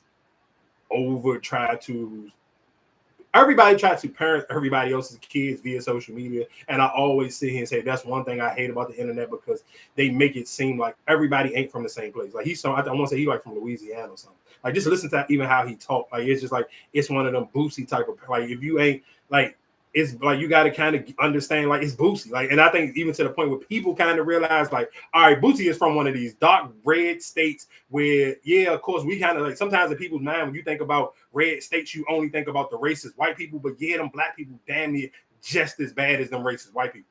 And that's why they get along with each other. And that's why you don't see a bunch of black people feel like, oh, I got to hurry up and get away from all these crazy racist whites. Nah, because them blacks in Louisiana and New Orleans and Baton Rouge is just as a little bit off just as these white people, and they don't pay them no mind. They don't pay each other no mind, and that's why they can kind of like coexist and live in the same space. So I mean, like I said, I get both sides. I understand. Like I'm sure if I'm somewhere and living in New York or New Jersey or DC somewhere in some more progressive state, and you probably feel like there's no such thing as girl toys. Like, what do you mean? Why let them? Like, I understand how social media is, so I understand it's kind of like it's two different worlds that everybody live in.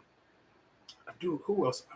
I kind of want to. I guess we can kind of get into Trick Daddy. We can get into who is somebody was trying to get L'Oreal for what? Oh yeah, they was going crazy on L'Oreal. I forgot what she said. What did she say?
So of course, like I said, that was L'Oreal on her show on the because they was basically sitting here saying like you out of pocket, like you on a radio station. You're not just some random person making TikTok hypotheticals or whatever the case may be. Like you got an actual job, and of course, I mean, like we said, L'Oreal be having videos that go viral, so people pay attention to her show. So for her, and I believe it's broadcast in Atlanta on like one of them stations in Atlanta. You said it's even on 93.9. So for her to sit here and come on you're on a syndicated radio show to sit here and say something that you're hearing. You're repeating what you've seen people say on Twitter. Like that was kind of out of pocket. And for realistically, like that was just like he from Memphis. He lived in Memphis. Like if you watch, like he had a video, he was shooting a video in Memphis. So for you to sit here and come out and say something like that, that's kind of crazy. Like, bro, you ain't supposed to repeat no he say, she said you seen on Twitter. You ain't hear nobody say that. But even looking at the video and how I saw the video, I'm kind of like skeptical about it too, though. How? What you mean? You seen him? You seen him get shot and him drag himself away off the screen? What you talking about? But somebody said that they stood over top of him when they realized it was him. But that was just somebody just talking. They didn't know neither. They wasn't there neither. No, that's what I'm saying. But that, like I said, what I'm hearing on social media, and then when I saw the video, it's like, damn, well, you got away. I thought the gunman stood on top of you and was about to kill you. But that was just that was somebody who wasn't even there. Right, and I feel, but that's we all report that. Yeah, but you cannot be on. It's a difference between you can't just sit here. She making it seem like this was a fact. Like this is not a fact. You can't. Again, you can sit here and say, "Oh, our people on social media are speculating," but she making it seem like his people say that. Ain't nobody related to him say that. His mother came out and made a statement, like literally what we record on Sunday. So his mother came out and said something on Monday and was like, whatever the case may be, even the money situation. His mom was like, "Nah, that whole he owed somebody or he ran off on $200,000." His mom is saying that's not even true. But that's the only person that came out and say something. Like even on this video, when I just played the joke, the screenshot or the tweet was like from a relative of his. The girl said, "I'm his cousin. Ain't nobody in our family." Didn't again. L'Oreal reported on this probably like this was probably the first thing Monday morning, and nobody came on. So she's like, "Why are you saying he's saying the family? Nobody in our family has spoke." So it's a difference. Like yeah, of course, we played the clip of Rainwater saying when you played the clip, that's somebody, and that person ain't affiliated with him. He not there. He's somebody from Texas. This happened in Memphis. So that's my whole point is like, if you're going to speak on these stories, then speak on them and give all the scenarios and everything that's going on via social media. The same way, even when we just did with the young scooter thing. Okay, we played with this doctor thought, and the doctor explaining how he could pass. Then you play the police report. Play him, and then you can give your opinion, but don't sit here and say this ain't she was talking like this damn near was a fact. And you can't be on somebody's radio station talking about he say, she say from Twitter. Like you're supposed to be professional. You're getting paid for this. You are not somebody randomly on TikTok talking to their phone just saying something. And again, that goes kind of just how people take everything. I know how people take everything because somebody got a job. You take their voice at fact. Like people look at even with Stephen A. Smith, and we can talk about that in a minute. Like how he tried to sit here and say, "Oh, and he had to come back and apologize," and sit here and try to say LeBron wasn't at Kobe Bryant funeral. There was a whole lot, and it was so crazy because I do like this about Twitter when niggas sit here and just say random stuff, and it's not, Twitter got the little fact checker thing, so it's like if you say something and enough people flag it, they'll put the real facts, and they're like LeBron James was there, he just didn't want to be on camera. But that's not, you're Stephen A. Smith. There's no way in hell you supposed to you on ESPN, you on a whole national TV show telling a bald-faced lie. But that's why. Y'all, everybody go click when they hear that stuff. That's what I'm saying. You don't hold people accountable for presenting fact. You just go for it because that person is that. All right, whatever you say, it's true. But that's how journalists and reporters are. Even like I said, every time something comes up, or we, this was such and such. Nobody go back and like, damn, this what actually happened. Nobody apologizes for it. They report it. Just like on the news, when they report shit, and they don't say, "Oh, well, that was wrong. That's not the right thing." Unless you do your actual research, or if you don't hold them, you know what I'm saying? Like, you can't go by everybody's word. And that's what I'm saying. Like, oh, she just doing her job. Yeah, but you can't do your job. That's not doing your job. Like doing your job is actually doing the research and figuring out, or just reporting what happened. But I'm pretty sure how many people have. Oh, well, damn, this was like the fight today between Minnesota and Detroit. Mm-hmm. We not there, but let's just say we started reporting like, oh well, yeah, I heard such and such called him, blah blah blah. That's just going off of we was wrong, such and such.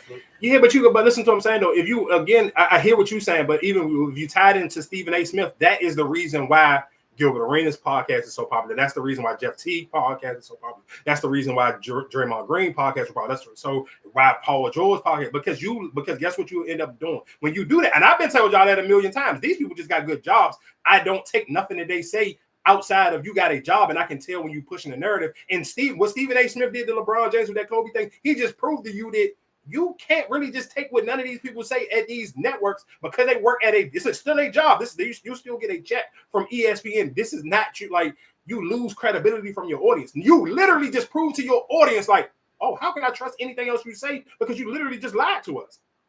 But that's why I feel like in today's society, what do you really believe? The news can put whatever, you know what I'm saying? Like everybody do. I think it's more so how you dress it up. If I add a little bit more news clip, more facts, then all right, you might believe it.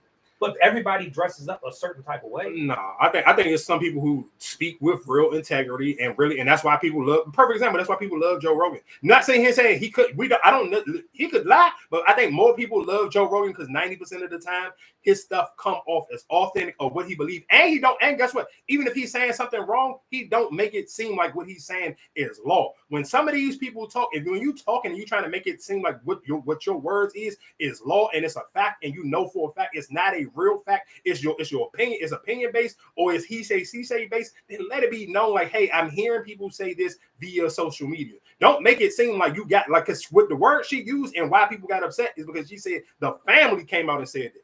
And basically, you sitting here and she made listen to what she said. She said here and made it seem like Sauce Walka needed insurance money. Now, if you follow Sauce Walka's page, ain't nothing about Sauce Walka, the way he give it up, or the way he carry himself or move it, you think he needs some insurance money from somebody, from a rapper that nobody don't know getting killed? Are we being serious? Like nothing about, I'm talking literally nothing about Sauce Walka. You can go watch any clip of Sauce Walka. Nothing about him, how he move, how he give it up, will make sit here and think he doing. Basically what you're saying he doing insurance scams. Come on, dog. Like, what are we talking about? That's my point of that's why so many people, and that's why people get upset, why people like academics. But academics, at least, he give it to you. I'm going to play this clip, and I'm going to give you my opinion. But I'm going to do my and he even be on his junk, where he just don't, you see him literally on his live stream, doing the research, Googling and picking up the images, and he's showing you, I'm looking for this clip, and here go this, that, and the third. Like, that's why certain people, and that's why people won't understand, like, damn, why do this person got such a big platform? Because he's building up a legit audience, and they understand, like, hey, this person is giving us, they're giving us the news, and they just giving us their raw take on it in real time, but they're giving us the news first, and they're giving us our take, not sitting here trying to report news mixed in with your opinion. You can't mix you got to give me the news first and then give me your opinion. Don't sit here and try to mix the news with your opinion. And that's what a lot of these brought this a lot. And I guess for sports people, and somebody who just like, I've been told y'all about Stephen A. I was so happy when he did the Kobe thing, because it was like, because so many people love Kobe Bryant. So he kind of tried to like, I know the play he tried to run. He tried to run the play where it was like, I'm going to use Kobe to kind of, I'm going to use the Kobe fans to get on LeBron for not going to the funeral. But the Kobe fans was kind of like, hold on, though. They're going to do their homework. And they was the ones who even got more mad, because I seen endless people tweet like, damn, that's crazy that Stephen A. try to use my favorite basketball player as like the scapegoat, because you was trying to use the Kobe fans to kind of go crazy on LeBron. Like, bro, that to me was just wow. And that's one of the reasons why I'm like, bro, you can't, I don't pay ESPN no attention anyway. But anyway, staying on the Sauce Walka, I'm gonna play this clip from Sauce Walka, because he did an interview and people kind of was like surprised on his take on his response on how this was like his first interview after being shot, like literally still got the same jacket on and everything.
So again, like I said, I'm not mad at what he was saying. I mean, I'm sure for most people, again, it kind of probably catch people off guard, especially because he's a rapper. And I kind of respect it, to be honest, because it's like he's not allowing social media to dictate his emotions or even how he feels. In two ways. My only question is, then why keep saying gangster or whatever the case may be? If you say you're not, that's.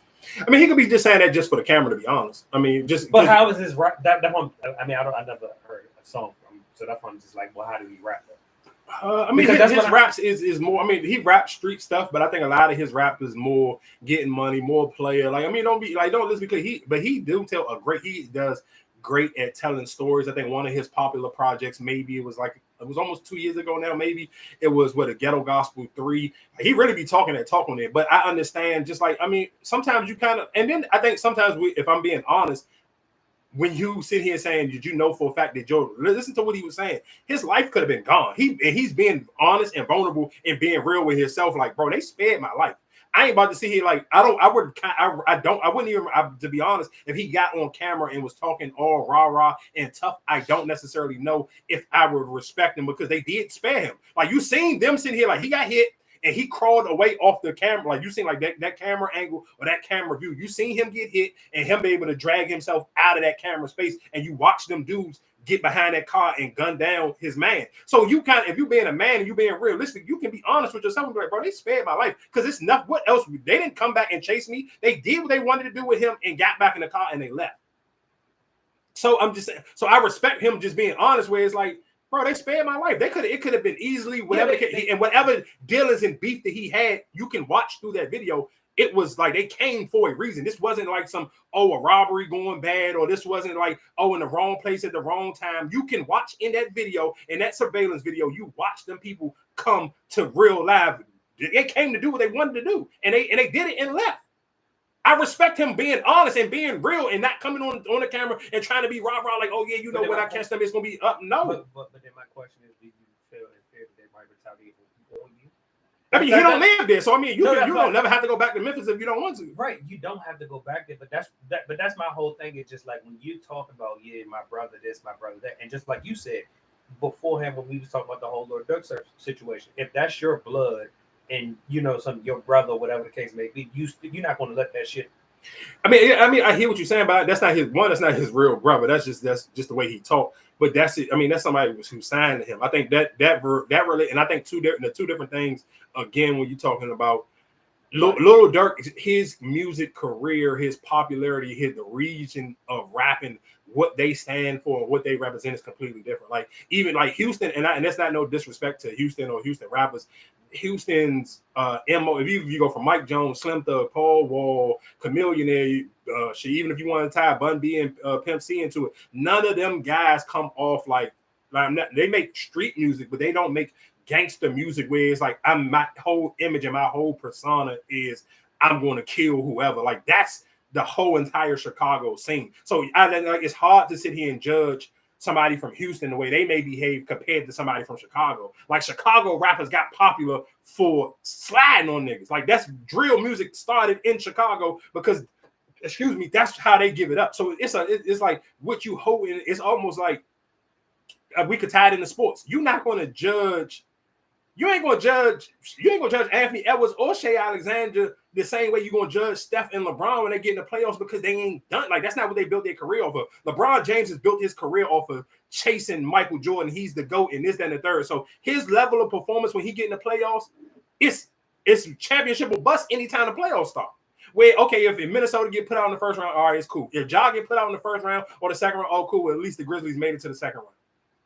Like, there's not no expectations where, it's like no. But for Chicago people, it's like you got 20 projects telling us what you would do to somebody and how you would slide it. So it's different. So I don't think realistically nobody's going. He's just speaking on saying what people, of course, random people in the comment section will say anything. Pick your favorite celebrity, and you'll see people saying the most outlandish stuff to them in the comment section all the time.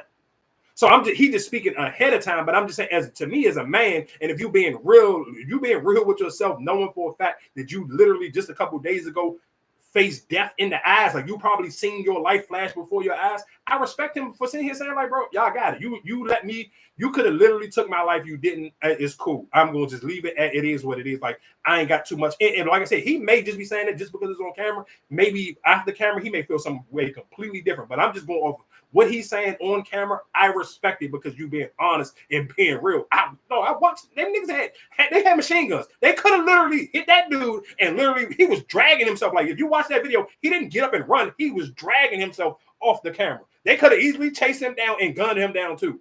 So, like, let's not make it like they didn't spare his life. They spared his life. It's on camera. I got 2 eyes. I watched the video multiple times. So with the way he talking, I respect it because you're speaking as a man who got his life spared.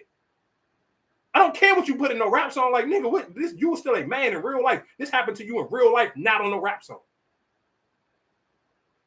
So that's different. Like I said, people would not judge him the same way you judge Lil Durk because Lil Durk has made a whole entire rap career off of what he'd do to ops, smoking ops, getting up. Like, I mean, look what he in jail for now. They trying to put multiple jokes on his belt. So it's just different. That's not, and the crazy thing is that Durk made a rap career off of it, and that wasn't just him rapping. Obviously, look at the charges he's facing right now from multiple different cities. One from him retaliating for his brother in Chicago, and him retaliating for King Von in LA. Those 2 different states he was retaliating for somebody. Like, he ain't just rapping. So that's like it's something. But that's what I'm saying. I think it's more so of it just even with if you using Lil Durk, it's not he pulling the trigger. He paid for hiring, right? That's what he's getting. Yeah, but even just still for somebody, if your brain goes even to there, I don't necessarily know. I'm not sitting here saying that he wouldn't do it on his own either. No, but that's what I'm saying. Like, because just paying for the damage is just as bad as you doing it. No, but that's what I'm saying. Like I said, I don't know how Sauce Walker rap or how he carries himself. I'm telling you, he's not Lil Durk. He's not. No, he's not Lil Durk. But that's what I'm saying. I don't think. Lil Durk don't rap about like, oh, I ran up on you. Nigga, you crazy. You better go listen to a Lil Durk song. No, I'm asking you. I don't know. I don't listen to it. That's what I'm asking you. Nigga, yes. Yes, he rap about he raps about him actually shooting. Yes. Okay, that's what I'm saying. I don't know. That's what I'm saying. That's what I'm saying with Sauce Walker. And that's what I'm saying when you on that interview, like I said, if you saying that you're not retaliating, you feel like all right, then what even using that whole gangster? That's my whole thing. I think I hear what you're saying, but I think the sometimes even being you can take the word gangsta out, but just being a man, sometimes you can just understand where it was just like, all right, somebody else. Let's just sit here and say, let's just sit here and say, all right, I'll take. No, okay. Let's just say, if this dude really ran off with somebody for 200 bands, and just even as a man, even if you a gangster and you in the streets, you kind of getting respect that somebody like. Okay. So I get that. So that's basically what he's saying is like, he pretty much had it out for him, like. If we just go off of pure speculation, off of what people sitting here saying what happened or the reason why it happened, let's just keep it on the 200 bands. If we just sit here saying, let's just play the hypothetical game of what they sitting here saying happened. If they saying it happened because of the $200,000, as a man, if I'm a gangster, if I'm somebody in the streets, I understand how much 200 bands is. This ain't. We ain't talking about you took 200 bands from Bill Gates. You talking about you took 200 bands from somebody in the streets. Nigga, I can't. What I'm like I said again. You hear them. I appreciate them not taking my life. No, right. No, and that's what I'm saying. So if that's the case, I don't care how gangster you are. And that's the case. Like I said, you was with the wrong person in the wrong place at the wrong time. Exactly. No, like I said. Now when you say it like that, because like I said, if you telling me that he took some money from somebody, and you being affiliated with him, like you spent my life, you could have killed me too. Of course, for that money, but you didn't. So, but that's what I just said. Like just doing the interview, like why are you even talking about it? Like that's why I feel like nigga, we just live in an era is constant. The niggas who got locked up in that California stuff last week, I could play clips of them literally on Still on No Jumper doing phone interviews over the jail phone. Like, bro, people just be so geeked in on content. And I'm sure somebody probably paid him to do this interview. I know he ain't just do this interview for free. I'm sure somebody probably hit him up and be like, hey, you want to do this interview? He gonna eventually talk about it regardless. So somebody offer me some bread and be like, hey, I got 5 or I got 10,000. You trying to do an interview real quick? And that's why you keep it. And you can go on an interview and talk about whatever as long as he ain't say nothing crazy. So why not do the interview? He ain't say nothing that's going to send him to jail. He ain't say nothing that was just like disrespectful. He just being vulnerable and honest. Like I respect. To me, what's gangster is gangster for him to be honest and sit here and say, "Hey, I get it. Y'all spared my life. I'm cool. I don't like. All right, cool. You can rap and say whatever you want later on, but right now, I respect it. Like I'm not mad at him for that. To me, he took not even the high road. He was being an honest man. Sometimes you got to know how to be an honest man. Like the hee-haw, rah-rah shit. Like, I mean, it's cool sometimes. What else would we go to? I guess we might as well. Matter of fact, because we just was talking about the LA stuff real quick.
People who don't know who that is, again, rest in peace to Draco the Ruler. That was just an old clip that was just starting to recirculate via social media because Slim, the other one of the dudes who got picked up in that rolling 60s Rico case, he was in that video. So they were just replaying clips and people just talking on LA politics, saying how people be moving around trying to go to certain restaurants and be thinking they low because you at this little fancy nice restaurant in Hollywood or whatever the case may be, and whole time it ain't nothing but 10 minutes from the hood.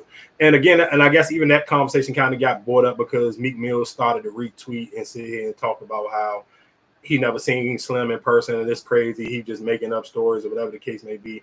And like I said, I don't necessarily, and to me, I've been, that video kind of been circulating. That was an old interview of academics interviewing him that was resurfacing after he got locked up. So I'm saying like maybe Meek just kind of just didn't want to pay no attention.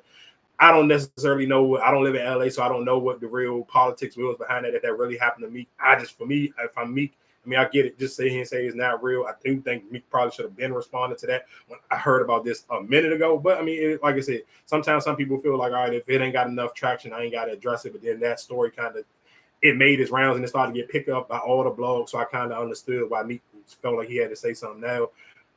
It's just something that just to me personally, like I said, I don't know Meek Mills personally, but just something to me just felt like, I don't think Meek that type of sweet. Like, I just don't believe that one. That's a hard believe to me, especially when Meek was like really kind of like when he was Meek, like he was moving crazy. Like he kind of like, you wouldn't see Meek without like 20 Philly dudes. I can't imagine them going nowhere and just going out like cake and ice cream. So, I mean, like I said, I wasn't there, so it's hard to kind of explain that one. But I do, what else was going on? I felt like it was something I wanted to play that I wanted to talk about. I guess, matter of fact, before we can get into Stephen A. and LeBron kind of over the conversation, because I feel like they just dragging it. But I did see a lot of people sit here with some people. I'm not gonna say a lot. Some people in social media was upset with LeBron James because he went and sat down with Pat McAfee instead of sitting here saying, "Oh, why didn't you sit here and give? Why you could have gave that you could have gave that look to somebody."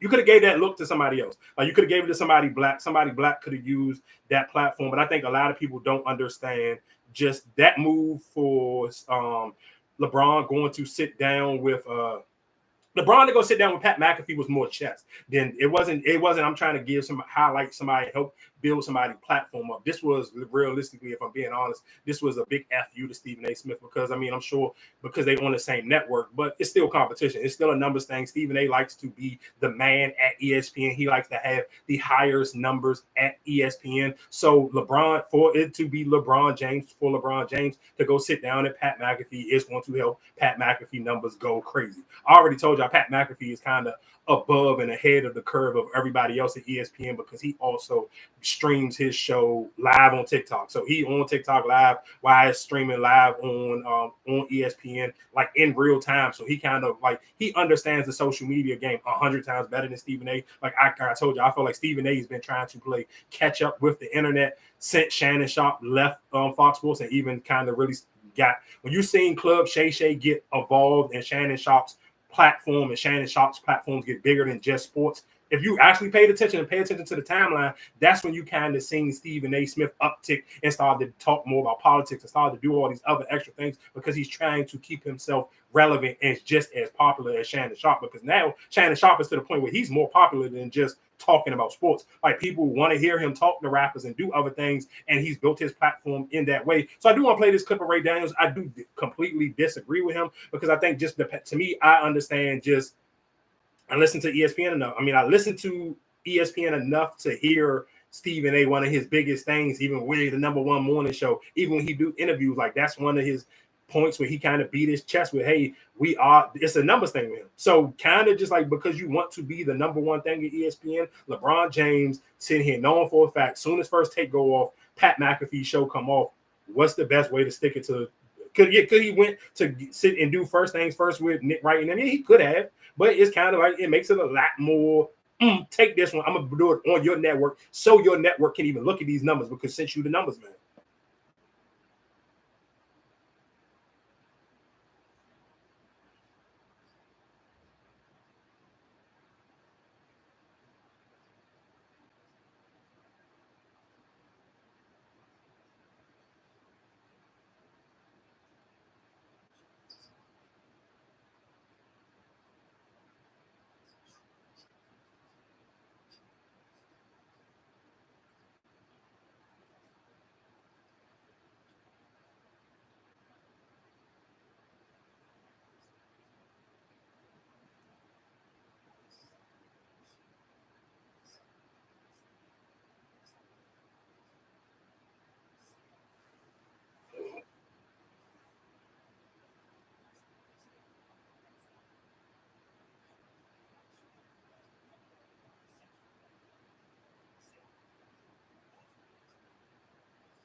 Okay, the only thing I disagree with sitting here saying go do somebody else's smaller, and this is because I'm sure most people don't pay attention to a lot of these other shows. Most shows already got a LeBron hate on it, so I'm kind of like I hear what you're saying. Like I can't go to Gilbert Arenas and sit here and give him this look because he got the nigga McCann who sit there and go crazy and disrespect LeBron all day long. I'm not helping you build up your platform. You got a nigga who sit on your show all day long to sit here and just kind of do the black version of Skip Bayless on me. Hell no. And if you it's for damn near every show that you can sit here and say, hey, go on, LeBron should go on, because you can't go on somebody too small because most of them won't even be ready for the moment. You can get LeBron can sit here and do a Drake thing. Yeah, I throw you this crazy alley-oop, and if you ain't ready or already your mindset ain't placed and prepared to be this, I say this all the time, you'll sit here and be like McConan. For people who don't know who McConan is, Drake got on the song on a Tuesday. He gonna be McConan or you gonna be the Migos. And that's the only way them Drake features go for you. It's either you gonna go high and come down super fast, or you're gonna be able to sit here and maintain a career for at least 10 plus years like the Migos did. But everybody ain't the Migos, and everybody wouldn't be podcast ready to sit here and do that. Even sit here. LeBron got ears. It's plenty of people who sit here. It's a lot of niggas who said slick stuff about LeBron bringing Bronny in. So you see him saying go hop on a plot. Yeah, maybe if you, like you said, if you go do a Bron sexual who just all day long just champion everything LeBron say, then maybe you could do that. But I could argue most of them just would not be prepared or ready for that moment. So why not? And y'all know I'm more super pro black. I don't even get down with watching damn near 90% anything that got to do with anybody white. But I'm still understand the business model on why I go to Pat McAfee, because I'm not really throwing him I'm throwing him an oop, but it's not no crazy oop like you sitting here saying go to some miscellaneous podcast that's not going to be ready for that moment. He could have went to, and it probably would have been just like a slap in the face type of shit. He would have went to Skip Bayless. Yeah, hell no, I'm not doing that. No way. Why not? Nigga, Skip Bayless made his whole career shitting on LeBron James. Right, but for me to sit here, you and Stephen A. are not, whatever the case may be. Skip been dry since Shannon left, right? Mm-hmm. So if I just sit down and then I just want you to die off. I'm not about to give you CPR to your career. But that would be a ha and Stephen A. face, right? It's not. Well, how they just did a podcast episode together. What did I do? I didn't watch it. I don't know. What the fuck I want to listen to them two niggas for? No, I'm just saying. I'm just thinking of other people that I'm just saying you want to really do a ha because, like I said, you went to Pat. So Pat McAfee barely talked about basketball, so that's why that's the perfect platform for me to go. So what else? I mean, did they talk about anything else besides? They talked for an hour. I don't watch Pat McAfee, so I didn't watch it. I don't care if LeBron on there or not. I'm not a huge I want to hear what LeBron James got to say type of person, like LeBron James, the basketball player. I told you I'm one of those people where I'm trying to figure out when the fuck did people care about listening to athletes talk. Like I ain't running sit here making it like I'm cool on LeBron talking. I like LeBron the basketball player. I'm not running to hear LeBron James talk about nothing. Like it just ain't to me, athletes ain't never been that cool where I'm trying to hear an athlete's opinion on nothing. So I'm cool on listening to LeBron James talk, but I understand the business on, hey, why I'm gonna go sit down and do the Pat McAfee Jones. So I mean, like I said, I'm not mad at them. Like I said, and then Stephen A. Of course, they chopped up the clip of him sitting here saying if LeBron would have said he would have swung on LeBron if LeBron would have touched him or whatever the case may be, and the internet ate Stephen A. Smith alive with that one. And I seen some people saying and say, well, what else he's supposed to say? He's still a man. Y'all making it seem like, yeah. I mean, listen to him. Cool is again when we talking about just what men. There's some things that sound cool to say it, but then I just respect the man who kind of just know, like what even we just talked about the Sauce Walker thing. Like sometimes you just kind of got to be cooler than just talking from your ego. Like you could have left that part out. Like you sitting here saying what you would have like. Come on, you would have done nothing to Stephen. If LeBron James would have swung with Stephen A. Smith, you wouldn't even have had the opportunity to swing back. Like let's just be serious. Again, like we started this episode off when we're talking about after you get a certain age, and if you're not moving your body at a rapid pace on a daily, often or weekly, it's not gonna happen. Like sometimes we gotta be serious. And again, like I say, I understand a lot of times men talk and lead with their ego, but sometimes, bro, you just gotta be serious. Ain't nothing Stephen A. Smith would have could have done to LeBron James besides get packed up. That's it. Like, and I'm kind of tired of the conversation because I think a lot of people, I say this all the time. And I understand people work, so you kind of just go what you used to. If you're a working class person, I tell this to my dad all the time. He'd be like, man, what's up with Stephen A? Like he started it like because so funny because my dad's 71 years old. So he's been watching and listening to sports people talk when it was just Michael Wilbon and what's the white nigga who do the jump with Michael Wilbon, Kornheiser. He remembered when it was just them two. Before it was a Stephen A, before it was a Skip Bayless. But even when you kind of I'm used to Stephen A, this is who you used to hearing, but then you can kind of understand and you hear the change and the takes and it kind of be like, damn, why that takes getting so outlandish? Why this not the same person from 10 years ago? So that's just, of course, my dad don't got no social media, don't know how to work social media. Only thing he know about social media is when he's listening to somebody he listened to and they mention social media. So when you hear people, he kind of just like, he asked me, be like, why am I hearing such a dramatic take from the difference between like, even like Michael Wilbon is still Michael Wilbon from when I was a kid listening to Michael Wilbon on the radio or listening to him on NBC or anything. He's still the same person. So like, older people be happy when they hear that because you don't hear somebody's voice go super crazy. Their takes don't be super wild. It'd be very professional because even Michael Wilbon had, I don't know if this was on the show or whatever, but I started to see people posting it and it started to go viral when he was just like, bro, nothing. I don't have no reason to talk about Bronny James. Bro, he was the 55th pick. People who talk about him on TV, you just doing it for clicks and views.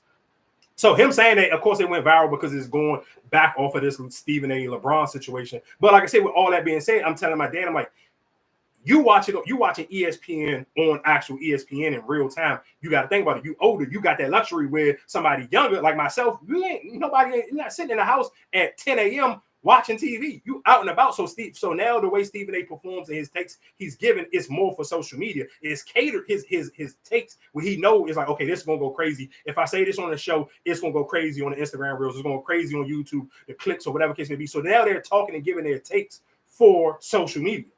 But then that's why I say you can't fault people like you with the whole L'Oreal. People want to say what they can say to get attraction on their social media. Because that's what we're driven off of now, like social media, your likes and until you have to deal with the real life repercussions to it. It's still real life repercussions to it. It's cool. You can say whatever you want on your social media platform. You can say whatever you want on your podcast, on your YouTube channel. You just better hope that you don't have to bump into these people in real life, i.e., for Stephen A. Smith now. Like, yeah, you can say whatever you want. You can do whatever you want on your show. But guess what I'm saying? Some of these things that you may say may have real life repercussions. And if you're not ready to stand on what you say in public, then you got to be careful on how you talk. That's just it. Like, I think sometimes people just, everybody put a dollar sign beside it because, I'm a millionaire. I'm not supposed to behave a certain way. Perfect example. You just sit here and put that in to the clip. When we were just talking a few seconds ago, you mentioned the Detroit Pistons and the Minnesota Timberwolves. They got into it like, hey, realistically, it wasn't even no real fight. I think like one person made through a punch. I think it was like Nas Reed. But it really, even for the Stewart nigga, what's his name? Isaiah. I respect the potential. He stood his ground, but he ain't swing. I mean, of course, you're not going to want to get fined or suspended. Of course, you're not going to throw no punches.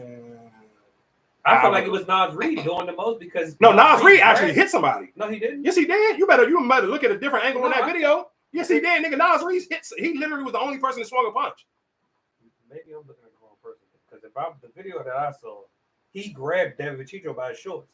And that's when David Chicho was pushing the dude down. No, you better watch. You got to watch it from a different angle. I seen one of them jumps from a different angle. No, Nas Reed swung on somebody. He swung on one of them dudes before they hit the ground. Before it was DiVincenzo or whoever hit the ground at first. Nas Reed swung on somebody, hit somebody. But like I said, that even the Stewart dude, like you be popping it, but you could have swung on Nas Reed. You didn't.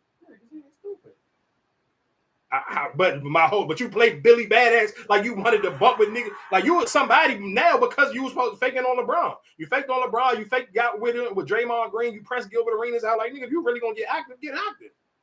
Like that was your opportunity. I think that getting active and being on camera, especially like I said, in the crowd, it's a big difference, though. You got to think about the brands. Man, I ain't gonna lie to you. Them people in the crowd are racist. Oh my! Did you listen to it on the Say Cheese jump? Like, you got to, boy. Man, oh my God! Come on, boy, get up. Boy. But that's what I'm saying. But you got to be careful because just imagine if somebody whoever you landed on, no, you going. That's what I'm saying. A lot of shit now is everything is caught on camera. You got to be careful with it. Yeah, because the St. Cheese jump went out and went viral before anybody else even picked it up. Before the NBA, well, I mean, of course, the NBA ain't gonna allow nobody social media to sit here and do more than their own. So they posted the video. That's how I seen the better angles because the NBA on the actual NBA Instagram page, they got like multiple different views of the jump, so you can kind of see it from different angles. And like one of them jumps was like super clear.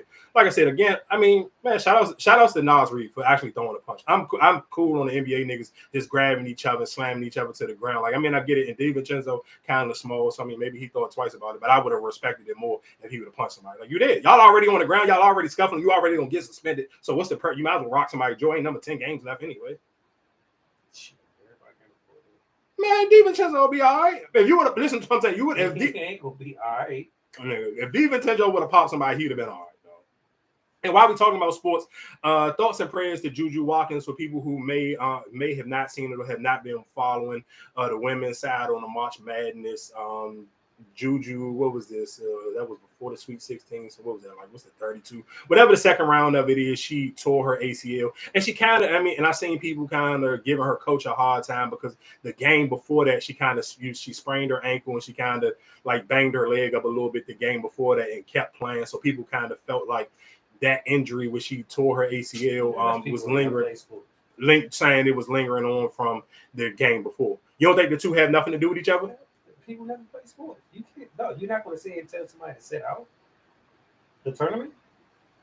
Oh no, for sure. I mean, of course. What are you saying? The game you're going to play. And the way. But what I'm asking you is, but what they saying? Do you believe that has something to do with it though? I get what you're saying. You just sitting here saying the adrenaline and of course, and let's be clear, even just the let's because I don't want to just keep saying it's a male ego thing. If you are a professional athlete, that ego, of course, will not allow you to sit out the turn, especially for Juju Watkins, because this is kind of like her moment where they even if you, I mean, they took her out of the commercial now, but before the commercial leading into March Madness, it was literally her narrating the joint is literally, it was damn near a head-on collision for Juju Watkins versus Paige Becker. So they was kind of really promoting it, really using her likeness a lot. And even again, what I keep telling y'all when we keep talking about, we gonna have that like that's what I'm saying. I'm not even gonna mention the conversation, but we gonna bring it back up because I see the white people on Twitter starting to kind of ask questions and getting frustrated, where it's like they felt like Nike finessed them. I told y'all they finessed them because it just wasn't gonna happen. I told y'all that off the rip. If you go on Nike website, go look at whose t-shirt sold out and who Jones ain't sold out. The Great White Hope shit ain't sold out. The 2 black women Jones is sold out. You can't get them. You can't get a Juju Jones. You can't get a Asia Wilson Jones. But the other girl shit still sitting there. I know for a fact what I told y'all what the play was gonna be regardless. But again, just tying that, even with that being said, they was promoting the hell out of Juju. So that was a huge but again, sometimes it's a gift and a curse with the injury situation. Of course, people would love to see, I would have loved to see Paige go head to head with Juju. But I do think it's almost like this shit almost seemed like a Disney movie for Paige at this point. Like, it's just like even the story where it leaked of with her sitting here waking up early to one of her teammates is during Ramadan, and Paige been waking up early to cook for her teammate, because I believe it's her roommate as well, and waking up early cooking breakfast for her so she could eat before the sunset, but so before she got to start her fast and allow, so she can fuel her body before, because some of the times they playing games in between the fasting and the girl away from her family or whatever the case may be. So when you hit and the thing that make it even tighter, Paige is a Christian, so for her to sit here and say like, I'm gonna still help and show up for my teammate and help her. They got 2 different faiths. Their faiths is complete. Like, Paige could easily be like, I'm not a Muslim, I don't believe in that stuff, and can kind of let that girl be on her own. But for her to sit here and know that this was the first time her teammate is away from her family during Ramadan, I was like, damn, that's kind of like hot. Like, I'm not gonna lie to you, I heard that story, I was already like Paige, but that story alone made me kind of be like, damn, that's tough, though. Like, that's just because realistically, people who just, even if you super religion, those, like, it may be a little bit different. I feel like a lot of people who are Christians, if you even got Muslim friends, I know a lot of Christians who even try to, if you like, especially close to Muslims, you try to participate in Ramadan with them and try to see if you can hang on and do the fast with them. So, I mean, I think it may be a little bit different, but just to hear that story, it kind of made me be like, damn, I fuck with Paige. She a stand-up nigga for that one. And of course, that kind of, of course, for people who don't know, I believe Stage stepmom is a black woman. I believe that's her stepmom, was it a foster mom? I can't remember. It's something. I know that's not the woman who gave birth to her, but it was a black woman who raised Paige, and you can kind of just tell. Even, and we can tie that in. I can play Marvin Sapp, because that was one of those things where it kind of like her pregame workout. One of her favorite songs to listen to was Marvin Sapp's. They not sold out now. They didn't restock them, of course. But originally, when I'm saying, but looking at it's a certain size. Oh, for what, Juju Jones now? All of them? Yeah, but that's now. Yeah, they probably didn't restock them. But no, the only ones that sold out is Shakar Richardson and there was another one. I think that's out of stock. But what's their name? Still all of them on there. Yeah, listen. What I'm saying. Now they probably restocked them. This shirt's been out since Super Bowl, nigga. I'm sure they restocked them. At one point in time, they were sold out. I'm telling you what, I've watched people post the screenshots of them being sold out with my own 2 eyes. I've seen it. I'm not just gonna sit here. I'm not L'Oreal. Not get on this mic just making shit up. I know what I'm talking about. And that's why even for you to go look at it now, them shirts came out in February. It's March, about to be April, and for some of them still to be sold out, that proves my point. I'm 100% positive they sold out. That's just my point. All I'm just sitting here saying is the way ESPN and Stephen A. Smith and them trying to promote. Listen, what I'm saying. We're gonna revisit this conversation in 2 years. I promise you, because I'm going to show you niggas, y'all don't know shit, and you should have just shut the fuck up and let me talk and be like, oh yeah, let Mikey cook. He paying attention.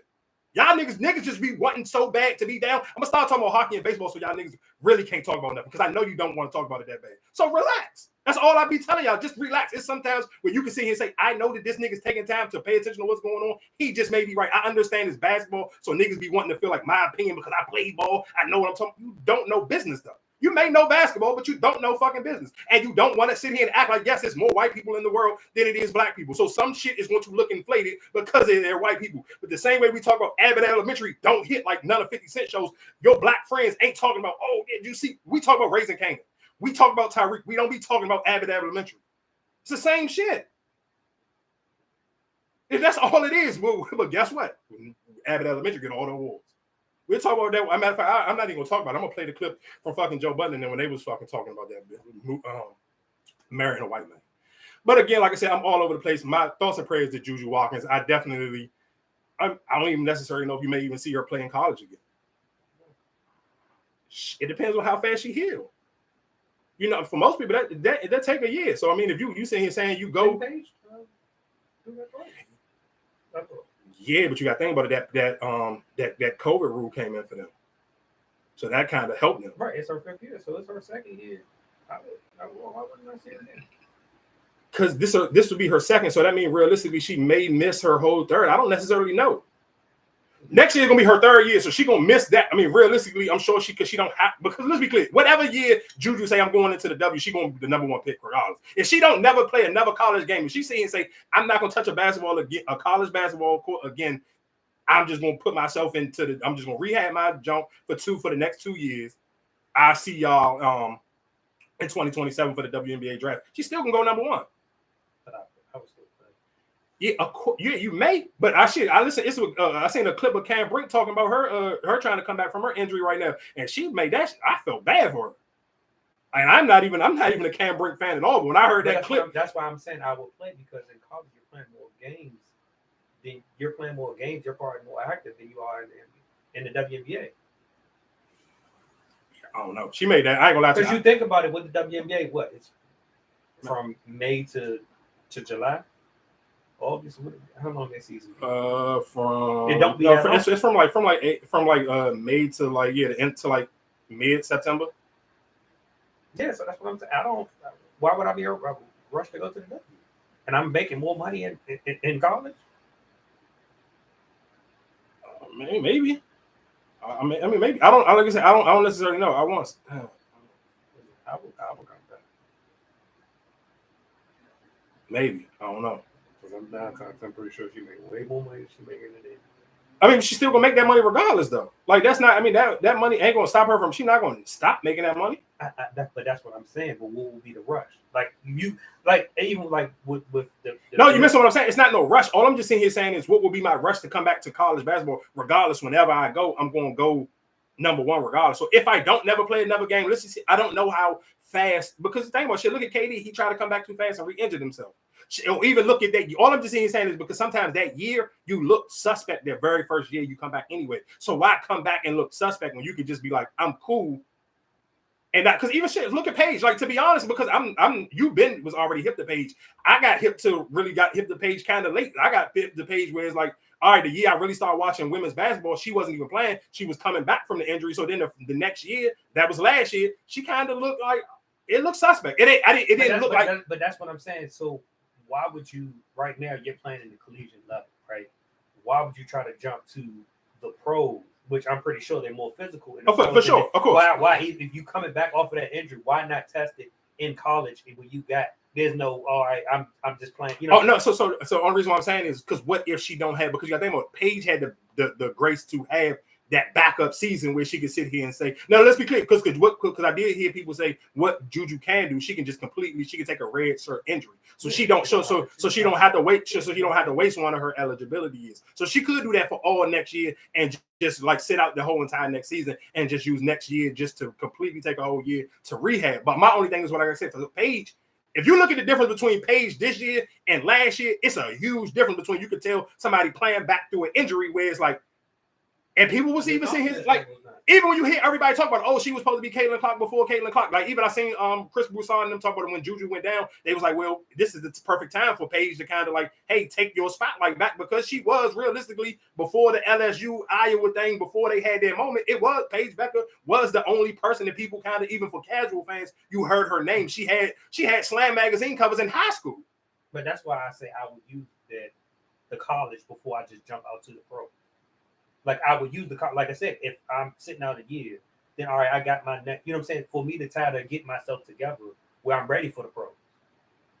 I mean, yeah, like I said, but I'm gonna play this clip. I think this is the jump where her talking about her injury.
And like, and it was so crazy that it was like she literally. I mean, this episode came out before, and so this clip was kind of like already done before. Like literally, I think I don't know what day of the week but it came out. That episode literally came out a day before that Juju ended up having an injury. And I'm like, damn, that's so crazy that both of them. Like she said this, and then literally Juju ended up having that injury. So again, like I said, just I would definitely probably sure I would come back because, and like I said, you had an ACL, you didn't have Achilles. Achilles and the ACL is two different things. What's the difference? I feel like both of them kind of. No, the Achilles is down at the bottom of your hip. You know what I'm saying? That's something that you use to go. Your knee, like you can still put a knee brace on. With Achilles, you ain't too much. You know what I'm saying? Like okay, shoes got you. Well, an ankle brace, something like, but it ain't too much. You know what I'm saying? You can really do that, and that you got to really wait till it actually attach itself together. And shout out to USC for still pulling off and still winning them games. I ain't gonna lie to you. I definitely thought they was gonna be clipped after losing Juju because that team just seemed like it was so Juju. It was like if she ain't have it going, they look like they stink. And I ain't gonna lie to you, they kind of have been balling these last two games without her. So again, we're gonna see they do play Connecticut. What day is that game? The game may come before this episode. They don't play Monday, I don't think so. Maybe good episode. No, they play that. Hold on, let's see. They play tomorrow. So I mean, the episode won't be out already. Yeah, they play on Monday. They play on Monday at now. Oh, that's what their coach was complaining about. Damn, them games is back to back. Like, that's crazy. Yeah, because you're on the same line. Oh, as the men's? No, you have to travel. I mean, they're young, so I mean, I guess it shouldn't matter. Yeah, so the Final Four will be it's on Monday, 9 p.m. UConn versus USC, and then who LSU? I mean, who South Carolina got to play? South Carolina play.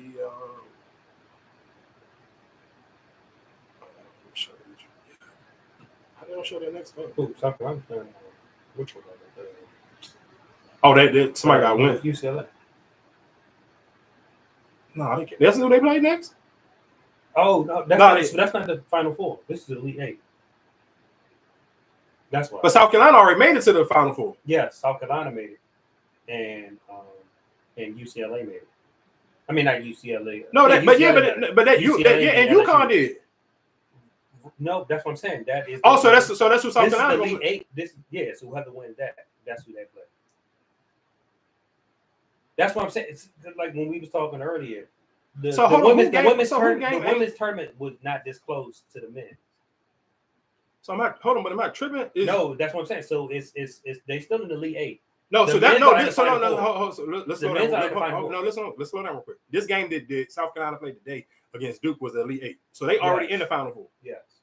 So this what's this Connecticut and what's name is for who goes to the Final Four. Oh, that's still an Elite Eight game too. Okay, got you. Yeah, it never been back to back. Okay, cool. I was just trying to double check. That's why I was like, I thought I was tripping. So all right, so cool. So they still haven't figured this out.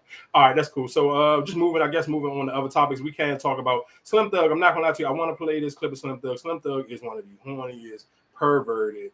Like, bro, it be certain things that just like, even if you think it, you shouldn't say it.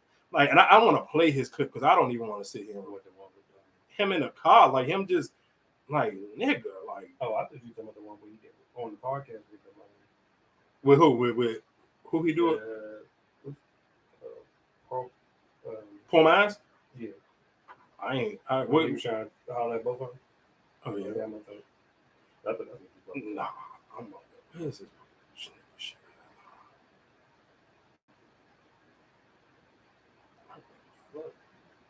Maybe I sent it. Anyway, so I thought I sent it to myself. Maybe I didn't send it to myself. But anyway, he basically sit here and said he seen a woman running in the gym. I mean, he seen a woman running from the gym, and he basically was because she had some booty shorts on. So he basically was sitting here saying, if you're gonna wear them type of them small shorts, that you should be letting somebody crack. Like I'm just like, bro, and it just be to me for it's like, nigga, just why even say that? Like even if you really think that way, like what's the purpose? I don't get what's the purpose of even saying it. Like why would you say it out loud? And if you just that, like I be feeling like he be just saying anything trying to get people riled up. And I'm like, if you really want to get people riled up like that, why not just sit here and start a podcast? Like why? I don't know. He be throwing me off, dog. Like that just like some shit. I just wouldn't say, here you go, man. Let this nigga say.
Go ahead, Erica. You can take this one away though. I ain't got it. I ain't got it. I ain't gonna lie to you because my brain just don't go that dumb. Like I just can't. I ain't got it. You got any? I don't understand why he was even why people interview him. Like, what is he No, this was him in his car. He be doing his Plies stuff. Like Plies say stuff that make common sense when he in the car, and Slim Thug just go completely left and say just like, "What's your point of saying this?" I don't know. Who pays him attention? Like, who pays us? And that is one of About his opinion. no, I'm with you, and that is one of the things that kind of I get upset about when we talking about the Hollywood Unlocked. That's what I'm about to say. I do kind of it blow me sometimes about the blog pages because it's like, bro, y'all be like the only people who pick some of this stuff up. Where it's like it be I don't know, like dog, come on. And we was talking about parenting a minute ago. I probably should have brought this story up. So it was a video going viral of a man who took his son to prom. His son, I don't want to say his son is maybe he's a transgender, maybe. Oh, he's just gay. Yeah. Okay, so he did have like a wig on, like in a purple like suit type of dress. And his shout out to his dad because his dad was like an older man. So I know that kind of probably. I mean, I guess it depends. If your son old enough, we in prom. So you saying maybe your son like 17, 18 years old, whatever the case may be. So maybe you've been dealing with this for maybe the last. Let's just say 6 or 7 years. So it maybe got you time to think about it. But I can just imagine how older people kind of be like. Especially if you, I ain't gonna say the dad, like maybe let's say the dad 50 and some change, you still kind of grew up in a certain way. So it's kind of like, I respect him as a father where it's like, whatever your thoughts of how you was brought up as a man, you kind of eliminated and put all that to the side to how you going to show up for your child. So I do respect that though. I'm not going to hold you. I honestly respect that a lot. Because I know that took a lot though. Like as they were saying in the comments, or they were explaining that I think they're Muslim, or at least the father is. So of course it was like, oh yeah, that community they don't play that shit at all. Yeah, so he wasn't feeling it, and I think they was going back and forth about it for a long time. So I think the son just assumed that his father wasn't going to be there for the prom. So it was a shock to him when he showed up to take him to the prom. Yeah, that's a tough one. I'm not gonna lie to you. Like I said, that's one of them jumps where you kind of gotta respect. Like, bro, he's a real father. Like I know that took every ounce of you really being a man, and you probably had to have a lot of conversations with whoever you actually, whatever other adults you kind of really respect. Because I know that like, dog, I'm not a Muslim. I don't got kids. I can only imagine because seeing the picture and just seeing how his son showed up, like his son showed up and showed out for that prom. Like he went super like OD, like when you think of like the drag queen type of shit, like he like that outfit looked fire, but that outfit is OD over the top. So as a straight man, and especially someone a Muslim man, and I tell y'all this all the time, like that is one of the things I respect about Muslims more than any other religion. They real live really be OD into that. Whatever the laws is in their book, like they stick to it and kind of don't stir away from it. So for him to kind of like put that to the side and still show up for his son, I respect that a lot though. Go ahead, what you about to say? No, I was just asking. I mean, like I said, because religion wise, like, would you look any different? I mean, I guess because of Muslim, like I said, that's a totally different belief. Mm-hmm. Like, but even with you, like, how would you, like, if that was you, how would you? I think it's a little bit different for Christians because I think I feel like you kind of as Christians you'll be a little bit more even.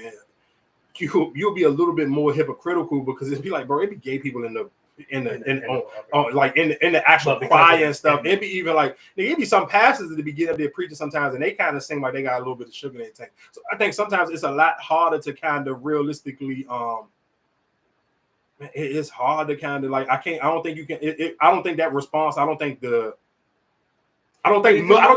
Muslim men and Christian men think the same way when it comes to religion. I don't think that they because I think Christian men bend a lot more on their faith than like if you see he's saying if I go find shit because even if you even compare it to pastors, like if you can compare whatever pastor you want compared to Minister Farrakhan. Like they ain't no like you like too many pastors they make too much like come as you are type of vibes and you know for a fact you're not getting that with Minister Farrakhan. So it's like to me it's completely different, and that's why I say it's kind of hard. Maybe I'm asking, but if your son is not, that's your belief though. But your son is not. So do you still like that? Would that still like?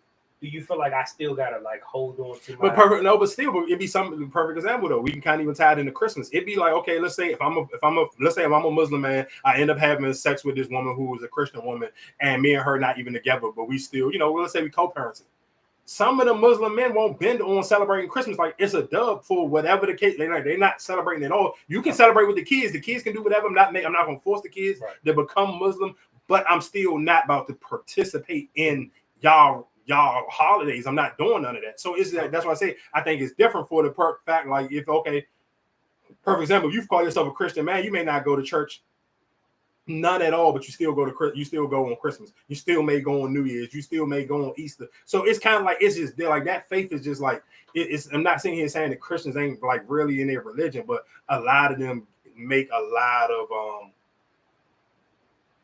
let's be clear, they be super judgy, but they also a lot bend on their beliefs. Where they not as firm in their beliefs as Muslims is. And that's why I always respect, even when they doing Ramadan, like praying 5 times a day, like, bro, you know how hard it is for Christians to even just like, man, I seen a girl post that today earlier before I even came, and then she was sitting here saying it's crazy, like how many people unfollow her because she like on her daily, she may post like some scriptures or whatever the case may be. It just be like so many people kind of just be like, oh, I don't know. It's kind of, it get tricky. So I guess even talking about that, we can kind of tie that into Marvin Sapp.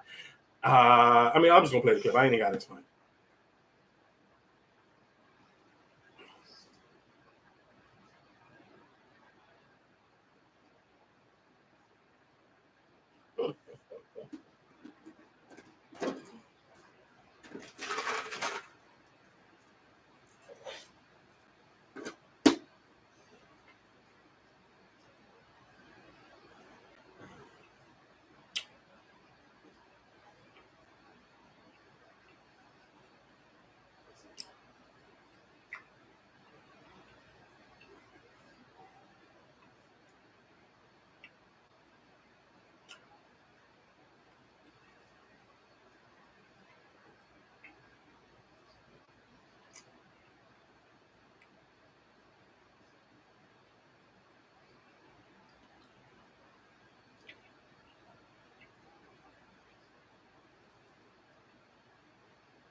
All right, so of course, everybody on social media, that clip, even I was playing that from the neighborhood talk, that joint was shared 45,000 times.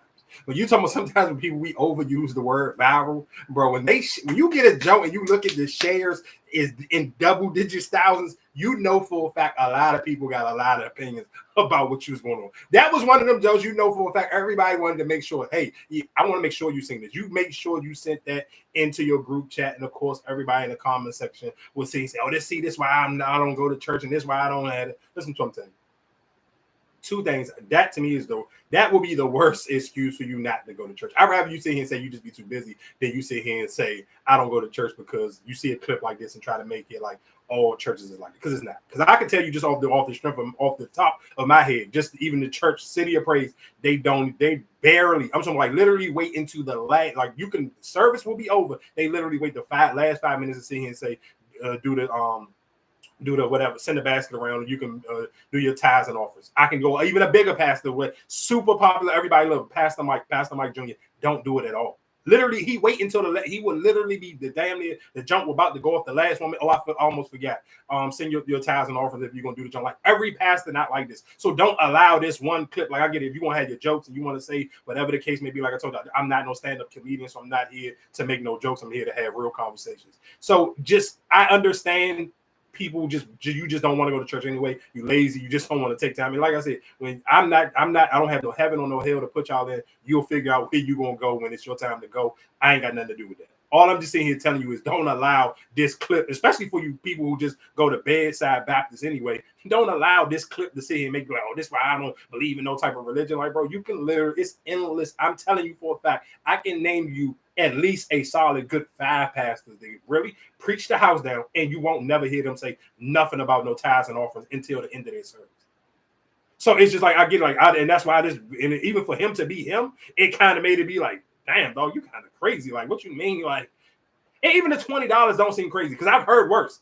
I didn't sit here and heard like, oh, can we get $100 donations today? I want everybody in here to give up $100. Like he kept it clean for all the because people. Let's be clear. If you go to church, everybody who be on the stage with them, they do be acting like they somebody special. So I ain't mad at him for sticking them up for like, oh no, y'all up here on the stage, give up 100. Y'all think y'all somebody, it costs to be up here. Give up a ball. You felt like you somebody, you on top of you on the pool pit, you feel like you above the people, you give up a ball, everybody give up 20. Like somebody asking for $20, because that's all I'm gonna give you regardless. So for you to ask for the 20 piece, that to me don't seem crazy. And y'all spend $20 on worse. I understand if you don't go to church, it sounds nuts. Him telling the ushers to close the door, I get it. That's the part. What? Oh, telling the ushers to close the door? Yeah, I think that's the part. That kind of, because like, are you about to hold the hostage? Why don't you go to 20? I ain't got 20. I ain't bring cash. I don't have it. I think it's all of it. I mean, you can't tell people that they can't feel that way. If that's been their experience with churches or pastors, then they have a right to feel that way. But most people, that ain't their experience. It might be. How you know? I'm gonna tell you why. For most people, you don't like. If you don't go to a mega church 9 times out of 10, I'm not gonna sit here and say that because I told y'all that time I went to a church with a girl and the church was super small and the pastor kind of went crazy because he kind of like everybody was doing like I know for a fact why we talked about that on here. Maybe it was like maybe a couple of months ago now, and I remember and I went to a church with a girl and her church was smaller and the pastor and he literally like because everybody was doing it via what like an app or whatever the case may be, so he can look and see before the service was over. He's saying they only got $350, and the church may only hold like let's say the church holds 200 people. So he kind of felt some type of way, like it's or even if it hold it 150, 175, it don't matter. He kind of felt like damn, everybody ain't even give up $5 because there's more people in here that it should be more than this $350. So I'm not sitting here saying that that's cool. Then that to me, even if you have seen this, okay, a perfect example. If you had, just for everybody listening, we can just kind of even throw this into the room. Everybody that had bad sex before, that ain't stop you from having sex. So why sit here and let one experience with, if you've had this experience in real life with a pastor and you felt like this church was more about the money than they was about the word, why don't you keep that with everything else? You had one bad experience. It's not one person. I don't think it's the bad experience, but because let's say I'm just there because I'm on my last dollar. I don't have nothing else.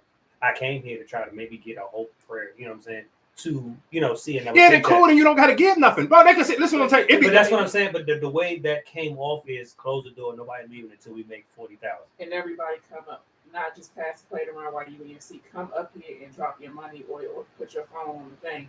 You putting people on the spot. Like you make me. So but listen to what I'm saying though. Guess what? I hear what y'all saying. The same way you can do a fake out on anything else.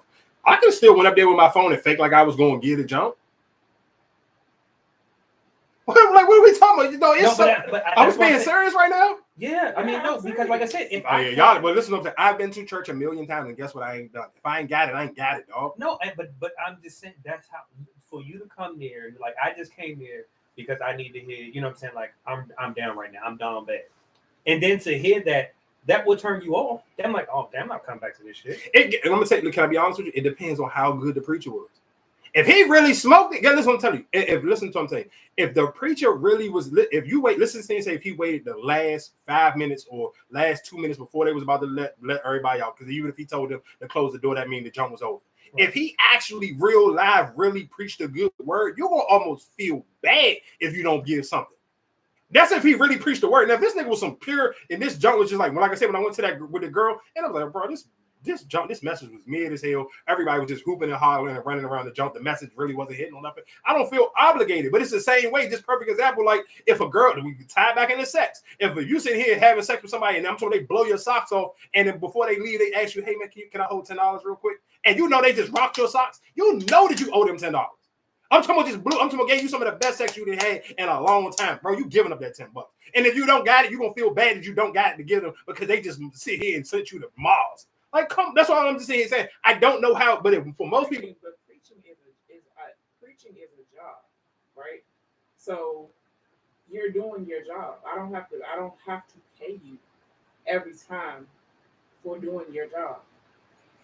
You feel that way because you just if you only I'm gonna tell you the only reason why you feel that way is if you take time to actually just sit here and say I'm gonna try to read just the regular Bible, like don't get on no app where they make the words a little bit easier. If you try to just read the Old Testament, if you actually just sit here and say I'm gonna read a page of the Old Testament, and then you hear okay, let me read it, and then try to comprehend it, and then if you like damn this shit too hard to read because for most people, and that's why most people don't never read the whole entire Bible because it becomes extremely hard to try to read. If when you do that. And you understand how hard it is, it will make you respect a pastor 100 times more on how he can read this and understand it enough to where he can break it down and turn it into a message. I think for most people, if you don't take that time to actually read the Bible, you won't respect what he's doing because you feel like, oh, this shit ain't nothing anyway. Anybody can do this. You feel like anybody can do it until you actually try to read it and try to pay attention to what you read and try to see him like, explain to me what you read. It's way harder than what it thinks. So to me, it's just like I wouldn't sit here and be mad when teachers be like they need a higher paid raise. When teachers be like they need more money, I'm not mad at the teacher because I know how hard it is. Because I know how hard it was for me just to be a student. So I can only imagine how hard it was for them to be teachers. I'm glad. No, right. And I'm glad you went to that. I'm glad you went to that because, like you said, a teacher. So if your teacher was to sit here, oh, you can't leave this class until I just taught this class. I just gave you the best, lesson ever. You can't leave this class until everybody give me $10. How would you feel? I mean, yeah, I guess. Like I said, it just depends. I feel like if you actually like the picture you even try to paint, Marcus, when you sit here and say, if I'm going to church and I'm really on my dick and I'm really hurt, and if you let's just sit here and say if all you had was $10 to your name, and maybe you only gave up $5. Like I said, I've been in church plenty of times and ain't put up nothing because I ain't having it at the time. Cool, I'm here. I'm literally going through it right now. I'm just in here on a hope and a prayer. I don't got it. I ain't feel no type of way. But when I got it, then I'm gonna give it. And that's just to me. That's why I don't take it no way because I actually go to church. So I've been in the church many a times where I just didn't have it, and I barely even just wasn't even in the mood to come. But I'm here because I'm trying to get my life right. Bro, all right, cool. I don't got it. I heard the word. The word was amazing. I felt bad that I didn't have no money because the preacher really was preaching. And again, like I said, when you take time to really try to read the Bible and understand the Bible, bro, that makes you respect what they do at a whole different level. But if you never read it and never try to understand what you're reading, then you won't never have like this is just like being a rapper. Like I'm gonna try to be a rapper. Like if you ever try to sit here and go make a song, I'm trying to actually make a good song. That will make you respect what rappers do 100 times more. Like that's why even so many people will be like, you'd be so amazed when you see somebody do a freestyle because you're like, damn, there's so many rappers who can't freestyle. And that's why niggas be like, damn, that's crazy. He can freestyle like shit because most people can't. So it's just like, I get what y'all saying. Like, yeah, of course, it just you in your mind, you feel like I just want to go to church for free. But then how the pastor supposed to be able to? Not necessarily for free, but like if you're looking at the pastor and they got all this nice cars, clothes, and they live in this lavish life. Is that where the money is going? But okay, so the money will be for the building or whatever the case may be. If I'm seeing like you wearing the money that we giving you, so I hear what you're saying, but this is something that a homegirl of mine told me a long time ago because I used to think the same way before I actually got into the church. Then she said to me, "So it's okay for the drug dealer to look nice, but not the pastor." I'm not paying the drug dealer. I don't give a damn for the drug dealer. You ain't, but somebody else is. Well, that's not my problem. I'm talking about me, myself, and I'm not paying for somebody to live a lavish lifestyle while I'm out here busting my ass. I'm not going to let somebody tell me what I should be giving to support your lifestyle. But what if the church is a good church? Like everything is good. The mic sound good. The sound sound good. The church be clean and all of that. If it's going toward the church, okay, that's something different. Even with that, don't tell me how much to give and don't make me feel bad for not giving. But at the end of the day, a lot of people feel like we are supporting not only the church, but we're supporting your lavish lifestyle. And I'm out here struggling. I'm not here to support your lavish lifestyle while I'm struggling. That's where the issue comes in with them asking for the money, close the doors, we need this amount of money, because I'm not about to pay for your lavish lifestyle. But my only reason why I can afford a lavish lifestyle, because that means that's how good of a pastime. Because guess what? I'm gonna tell you, no preacher if I'm a subpar preacher and I only got a audience, let's say a congregation of 20 people, I can't afford no lavish lifestyle. But if I'm gonna sit here and say I'm a pastor at a mega church and there's thousands of people that come and hear me preach every Sunday, it's only thousands of people in here because I'm doing an amazing job at the word that I'm preaching, and that's why it's so many people. So I listen to what I'm saying. I hear people's argument about it, but I just do think realistically, I don't know why people love to just pocket watch. Like pastors is the only people that people love to pocket watch. Like everybody, y'all cool. You can't go nowhere else for less than $20. There's nothing you can do right now that you actually want to do for less than $20. So for him to sit here, like I said, the $20, I understand. Saying close the doors right, and don't let people out. That part sound crazy, but just asking for everybody in the church to give him $20. It's nothing else you can do. I love Sylvester's. They went from before the pandemic, it was $10. I know I tell y'all this all the time, and now it's damn near $15 if I want Sylvester's. So that's $20 basically to me, because I ain't keeping it $5. But and stay right there. Just like how all those streaming platforms or whatever the case may be, when they up the price, somebody's going to argue about it. When of course, you say a price, somebody's going to argue it. But just like you said for Super Bowl, where Tubi put it on for free. Oh, I ain't got to pay that. Well, I'm gonna use the Tubi. Mm-hmm. You have people that, all right, I can go ahead and it's free. I don't have to give up my money. That's why you might have more people coming in because, all right, it's free. I ain't got to look the best. I ain't got to come in there suit and boot. That's why a lot of these churches now that come as you are, because all right, I can come as I got to come in a suit.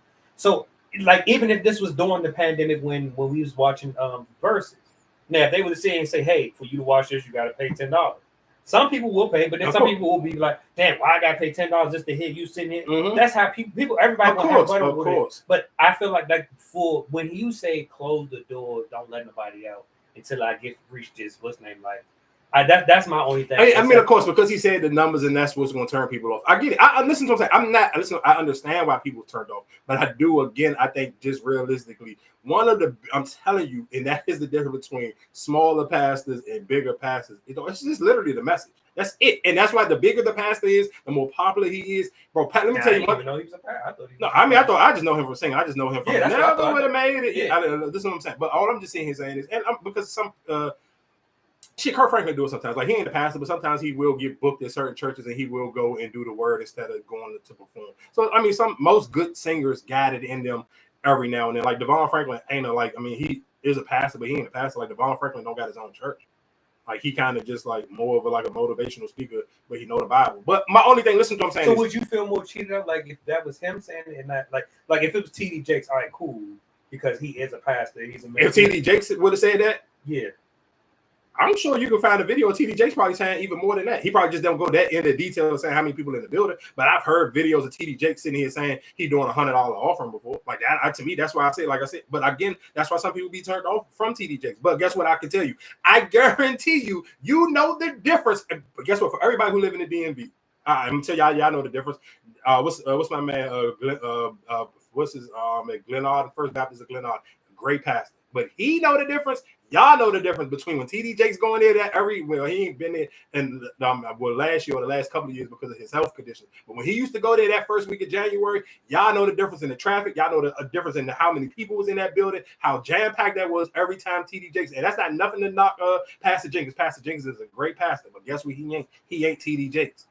And niggas know that, and that's the difference. Let me tell you that the pastors, being a pastor may be the most, when you are elite and being a pastor, You are elite, and you can tell the difference. Like, guess what? It's a difference between like with podcasts, with music. You can all be like, oh, the algorithm, whatever. When it comes to we talking about an elite skill level, when you are an elite pastor and you have heard anything in between the good pastors and the cool pastors, I understand how you got a mega church and a nigga that nobody never heard of, and you go to this small church, man. A small church pastor sound like a small church pastor, and a mega church pastor like TD Jakes sound like a mega church pastor. Like, let's not get it fucked up. He listening, like you would pay to, whatever y'all gonna pay to see Chris Brown, nigga. You should pay that to see TD Jakes. When he get in his bag and he really go crazy, he go crazy.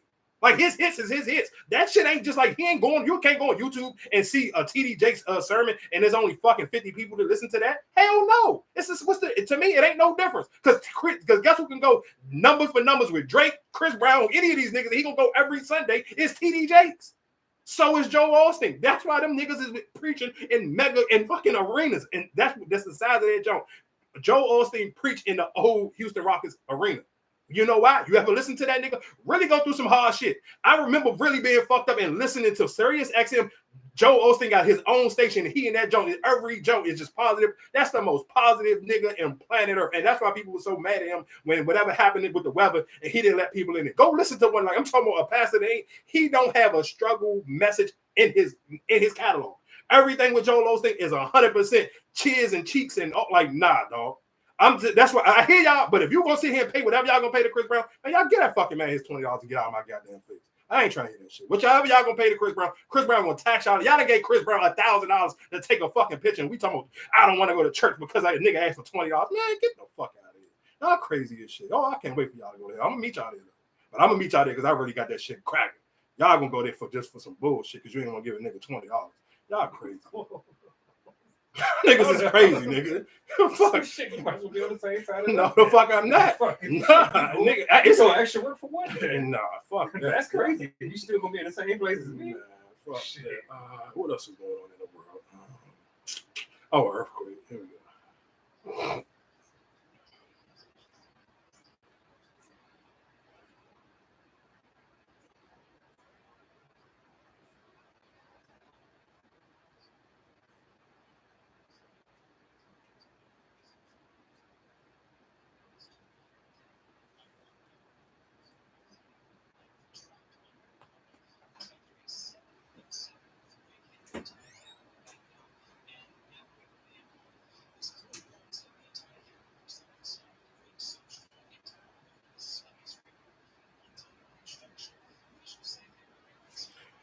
I know you said you're really not a fan of flying like that anyway, but I'm not gonna lie to you. When I see stuff like that, this would be the stuff that make me even more scared to ever leave America, dog. Like it'd be like so much crazy stuff that really go in other places. It'd be like, bro, and their extreme be like very extreme. Like, dog, did you see those Jones fall down? Yeah.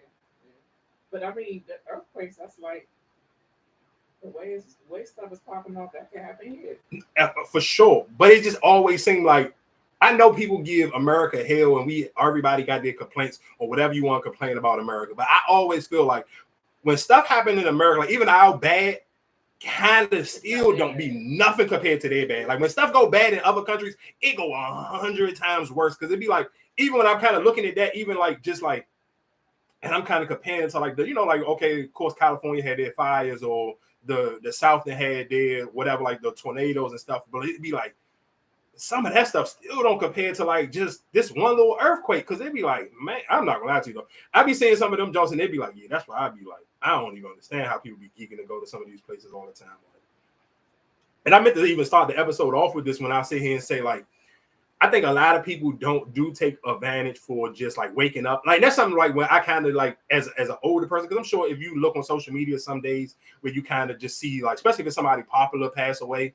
And it always kind of be maybe like off the late night or something. It kind of just be like, it'd be one of them things where I see certain stories or I see stuff going on and I'll be like, no, you really don't understand how much of a blessing it is just to literally wake up. Like to wake up and be kind of like, sometimes I know like when we get old and you be like, damn, you so boring, you don't do nothing. I'm not gonna lie, some days I just look at my timeline and be like, bro, I'm happy that I be in the house at night. So much stuff just be popping off. Like in the later in the night, like when it get to them hours and you talking about like you hear stuff, oh, this happened at 2:00 in the morning and 3:00 in the morning. I'd be like, bro, I'm in a deep sleep at 3 o'clock in the morning. I'm even in a deep sleep where I just finished editing a video or playing a video game or something like, bro. But I ain't even like at 3 in the morning. I'd be like, bro, I'm damn near fighting sleep or I'm in the bed knocked completely out. Like, it's just so crazy when you just like, I think people don't like until you like, and it's something. The sad thing is, some people can see this stuff or be so close to it, and you still not paying attention to how much of a blessing it is to just be like, it's okay to get old. Like, even listening to that Young Scooter John, like, damn, it's so, because you kind of just don't like, what even got you there to like, well, you 39, it's your birthday, and you died from running from the police? Like, literally physically running? Like, just think about this, and we just think about life sometimes. Like, I think really people don't really take a minute to be like, it's really a blessing every day to make it home safely, to wake up in the morning and actually have lungs in your bed, and you can easily get on your timeline and see, like, and I ain't talking about watching the news. I'm talking about just get on the timeline, and other people that you follow may have just lost somebody the night before because they was at the wrong place at the wrong time, or they was somewhere and they got it cracking at the club, or somebody in the drinking and driving. I just be like, bro, I'd be like, sometimes I'd be like, man, I'm happy that I'm in my brain is at an old man place. But I do want to play this clip that you sent me because I do feel like this is a good relationship debate, kind of, even when they're going into co-parenting.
So, okay, I guess my question for y'all is the parents in the room, is there a certain code of conduct, the way you should dress, I guess, at a child's event, where if it's a game, let's just keep it at a game. Let's save your kids' She place. said that she wasn't, her drawers were showing. She had on wasn't bad.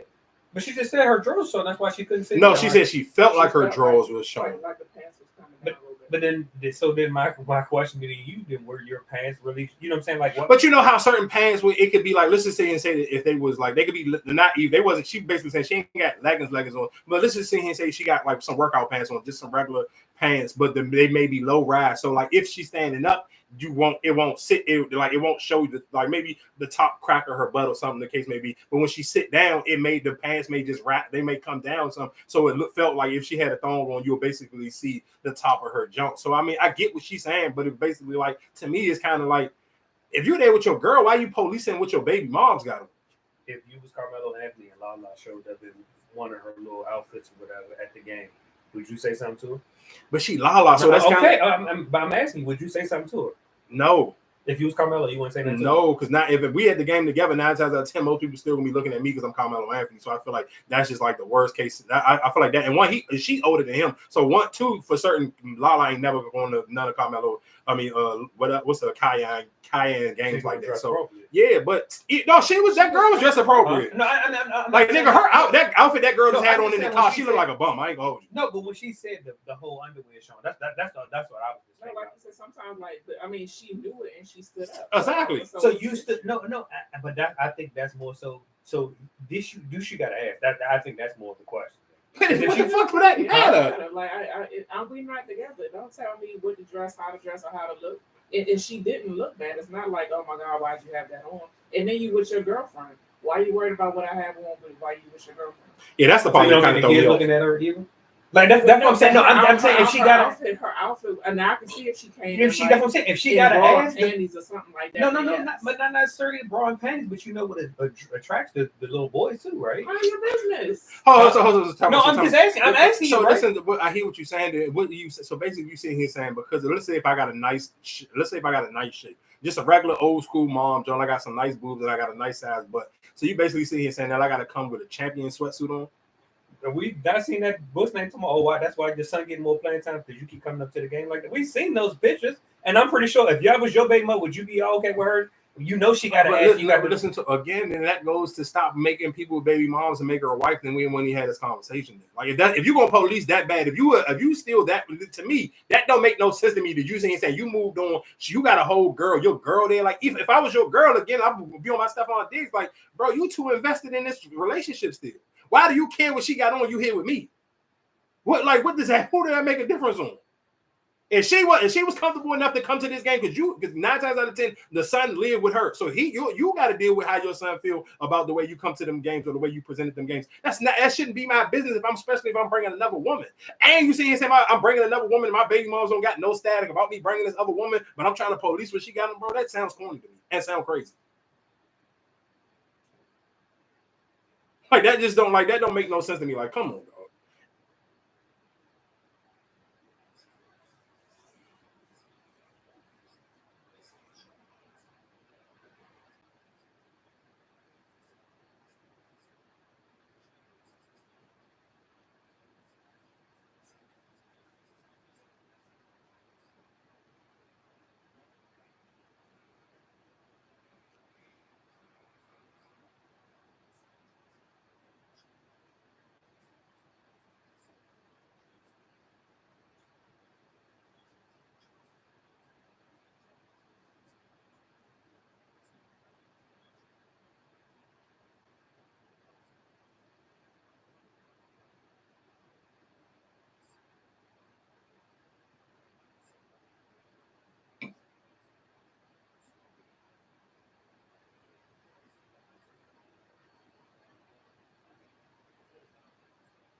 I ain't mean to play that other clip.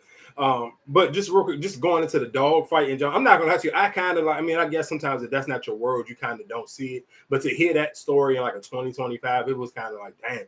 I didn't even know people still kind of be on that time because it felt like even those type of dogs like pit bull, no breed. Both. I feel like neither one is kind of like as popular no more. Like when you talk about like listen, this is what I'm saying. I get, of course, because let's be clear, it's still some pages like via Instagram and TikTok and stuff where people sell like those dog, like I mean, of course, still sell pit bulls, but I feel like when people sell pit bulls now, like it'd be the extreme pit bulls that look like they kind of like damn near on steroids or something. But I didn't know people was like dog fighting them. I thought like at this point it seemed like niggas was kind of using them more for social media content than I didn't know that like dog fighting was still a thing, because I feel like barely, like, think about it, at one point in time, like, you can see pit bulls and Rottweilers and Doberman pictures like all the time, but I felt like after they started to make them illegal in certain cities and states, you kind of seen a huge decrease on them, and that's how you seen like the smaller dogs kind of get more popular. No,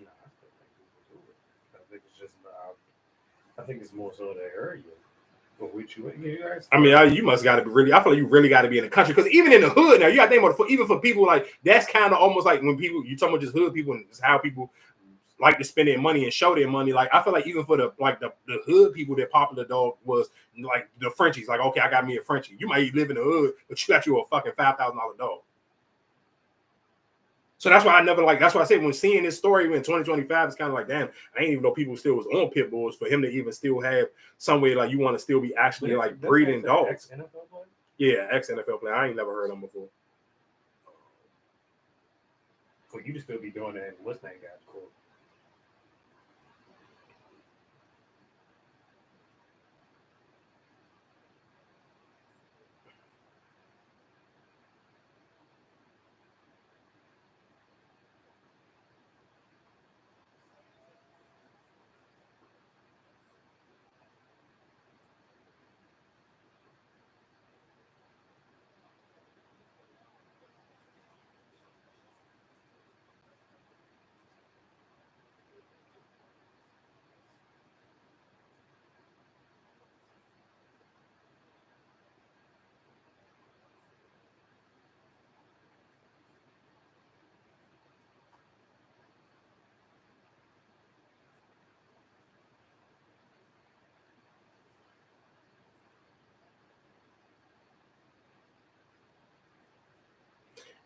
You know, so crazy. The only reason why I play this clip, bro, I can't believe it, Freddie. Like this one, I've seen videos of this woman, like she go crazy. I get it. I understand how you could, like, if you put yourself in a predicament, I can understand how your pull-out game can be weak. But bro, there's no way in hell I could be. I can't be. Bro, I can't have no real profession. I don't care what it is. I ain't about to just put it on a rapper. I can't be no, but I can't. I don't care. I couldn't even work in corporate America. I couldn't work for Nike and know that this is my baby mom's and people know that this is my baby mother, and she just floating around on people's podcasts saying crazy stuff like this. What, train or just? She want to get a train ran on her. Well, a lot of women say that. Man, I be feeling like they say that shit for clicks and views. A lot of women when they talk about what's your fantasy, I want to have a threesome with 2 men. A threesome is different from a train. What's the difference? What do you mean? You just heard what she said. Yeah, like basically like a train, like like a line of niggas. Well, I figured it's both the same. A threesome and a train is 2 different things. I figured it's both the same. Nah, it She ain't. said they eat one at a time, one at a time. No, that's not every woman's fantasy. Yeah, that's nuts. I ain't gonna lie to you. That I mean, one, if you put it like that, then no. yeah, I'm not gonna lie to you though. That can't be my baby. Like I just wouldn't be able to just like, no, ain't no way. Like, I can't do it. I'm sorry. It just. God bless some of y'all niggas, man. Y'all just be doing anything. Oh.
Okay, one do y'all believe that this is a real scenario, or this is just something kind of just I can't imagine somebody kicking out their 14-year-old daughter out the house, especially a man. I think it's scary, but it's possible. But what you can't put your hand. You ain't gonna put your hands on her because she's not listening to you. Why not? It's your child. Because it's a difference. You be like putting your hands on your 14. You're a grown man. You put a 14-year-old. And you gonna kick a 14-year-old out? I'm gonna stand on the side of I'd rather you put your hands on your 14-year-old daughter than you sit here and kick her out of her house. You beating on her? No, do you know what will happen to your daughter if you kick her out of the house at 14 years old? Do you know the lifestyle that you opening up for her? Do you know the lifestyle? You putting your hands on her. So what's gonna happen? I'm giving her a So whooping. then you just say, okay, so if my father beat me, then that means it's okay for any man to put his hands on me. No. It's a Yes, what do you mean? That's what you opening. That's what can be perceived. Oh, okay, cool. Oh, you know what's so crazy? No. You know what's so funny? I was having a conversation with a female, a friend of mine on social media, and because she was talking about how she got into it with one of her sons, and I guess she had to beat her. And I didn't want to ask her the question, so I'm glad that you just said it, so I can ask y'all the question. So when people sit here and say you beat your kid out of love, because that's love. So do y'all sit here and believe when some people sit here and say, oh, well, my husband only put his hands on me because he loved me? Because that's what people throw it around. But you just use the word love. So what's the difference? How do you count off what's love? You discipline your children not with love. You discipline them because you love them and you're trying to teach them right from wrong and show them consequences. I'm a grown-ass woman. You're not raising me. So you're not putting you putting your hands on me has nothing to do with love. But you have heard people sit here and say, "Oh, he only did it because he loved me." Yeah, I've heard that. Do you believe it though? No, I don't believe it. And that you can open that door with somebody, you a grown man, laying your hands on your 15, 16-year-old daughter. My father, he loves me, right? My father beat me. So like that's that's love. But if she know that she's dead wrong, you know for a fact you skipping. I'm not just beating the dad wouldn't be wrong for just putting his hands on her just because she's skipping school. She got weed in his house and he telling her you shouldn't be smoking. You need to go to school. You gotta find another way to do it. Like a lot of men they'll let the mother discipline at that age because a grown ass man don't really feel right putting his hands on her and the mother don't live in the house together. Right, but you gotta find another way. I don't condone a father doing that to their 14, 15-year-old daughter. I'll do it, but I wouldn't want the father to do it. So you gotta find another way to discipline. Laying hands on her at that age is not really. And me putting you out, okay, you think you're grown. You want to be grown, then hard. You make grown decisions. I mean, I hear you, but what you would do? All right, damn, I'm out here. You only out there for 4 hours. You come back, all right, I'm sorry, Dad, I'm gonna change my way. But what if she gone though? I hear. No, this is what I'm saying. That's what I'm saying. When you say I'd rather put my hands on her than putting her out, and she figure it out on her own. You putting hands on her can traumatize her more than you putting her out there, and she got to figure out. Damn, how I'm gonna get a meal? No, listen to what I'm saying. Listen to what I'm saying. Cool. Listen to what I'm saying. But all I'm just saying is just because I'm just me being honest, and just even when I'm being younger, when you get your own place and you know, and we're talking about these is women who maybe like let's say in their 20s, let's say early 20s, you're 21 years old, she beefing with her mom, and I know a broad at one point in time she got kicked out with her and her son. I'm talking, and you guys that think about how just because you ain't got nowhere else to go, but you tired of you bumping heads with your parents. Now you out here sucking and getting slutted out by somebody just so you and your son can have somewhere to live. And you this is somebody in their 20s. I can't imagine me sitting here because now the 14-year-old don't know nothing else. So if you sitting here trying to go run to something, what I'm trying to tell you, the decision that you make, the friends you hanging around and you doing it with, if you get in trouble, are they gonna be all right? Well, you can come stay at my house. But those are the friends that you, like you said, that girl left the weed over there. You know you're not supposed to have weed in here. You let her leave weed here. So now I'm putting you out. That's the repercussion for you bringing that shit in my house. You don't respect my house. Your friend shouldn't even brought it in there. If you respected my house and my rules, she shouldn't even brought that shit in there. Yeah, I mean, unfortunately, we gotta find. I wouldn't condone. I don't condone putting her out. We gotta find another way to deal with it, though. Yeah, I think you definitely just gotta find a different way to do it. I'm not a fan of kicking her out. You discipline her so high. What you gonna bare hand? You gonna get a belt? A belt might be a little different, but you gonna bare hand. Cool. So cool. So let's find a common ground. I'm gonna take the phone and I'm gonna whoop your ass. You gotta get an ass whooping. Sometimes you just need an ass whooping. There's plenty of kids I know y'all that's no. I think that is. I tell y'all this all the time. I do think that's probably one of the worst things because the kids don't get their ass whooped enough. But I mean, like I said, I'm sure. Listen to what I'm saying. I'm sure it's at least. Let's just sit here and say, I'm sure it's probably 100 people at least listening right now who never put their hands on their kids, and probably at one point in time they wish they would have, and regret at that time that they didn't do it. You can't do it now, but I'm sure it's a time when you wish like that. I really should have whooped my kid ass because they really was out of pocket and they tried the hell out of it. So but that's my point. Like you live in a day and age where people I think people overthink where you don't want to sit here and seem like one of them parents on social media, so you don't want man. Well, I think a lot of people just don't want to. A lot of people don't believe in what they call like corporal punishment, or whatever they may have endured as child as kids. They don't want to put that on their kids, but I believe that kids. Man, and most of their kids is 100 times. That's what. Let me tell any parent listening to this: 9 times out of the stuff that your kids do is 100 times worse than what you did, and you got your ass whooped for less. So don't sit here and say you don't because you grew up getting whoopings for little stuff. Yeah, your parents probably used to beat you for way less stuff. But your kid, the stuff that y'all allowing y'all kids to get away with, you know that your kid deserve an old-fashioned ass whooping. Like, come on, dog. Y'all got to stop just sitting here giving them passes. But real quick, before we get out of here, I do want to play one of these. I ain't gonna lie to you. That Jasmine Crockett joke, I ain't gonna hold you. That she kind of smoked this nigga.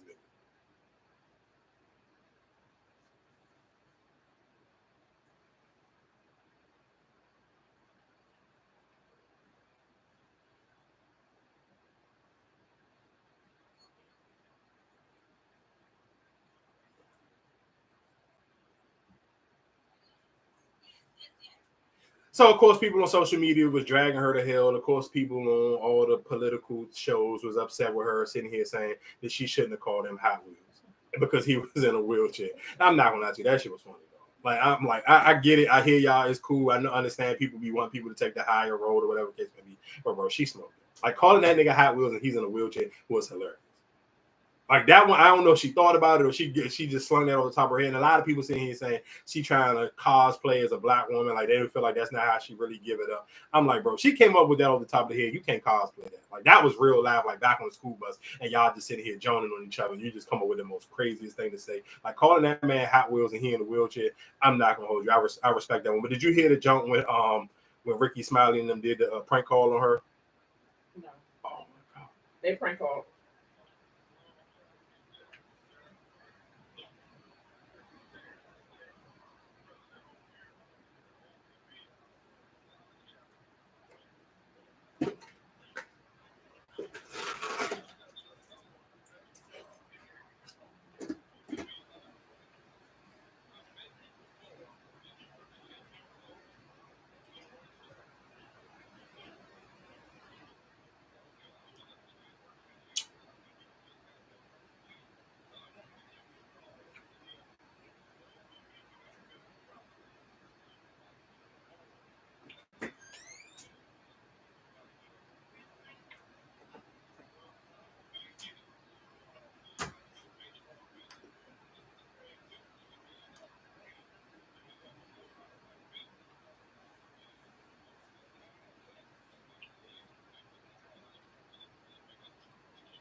Would you have been hung up?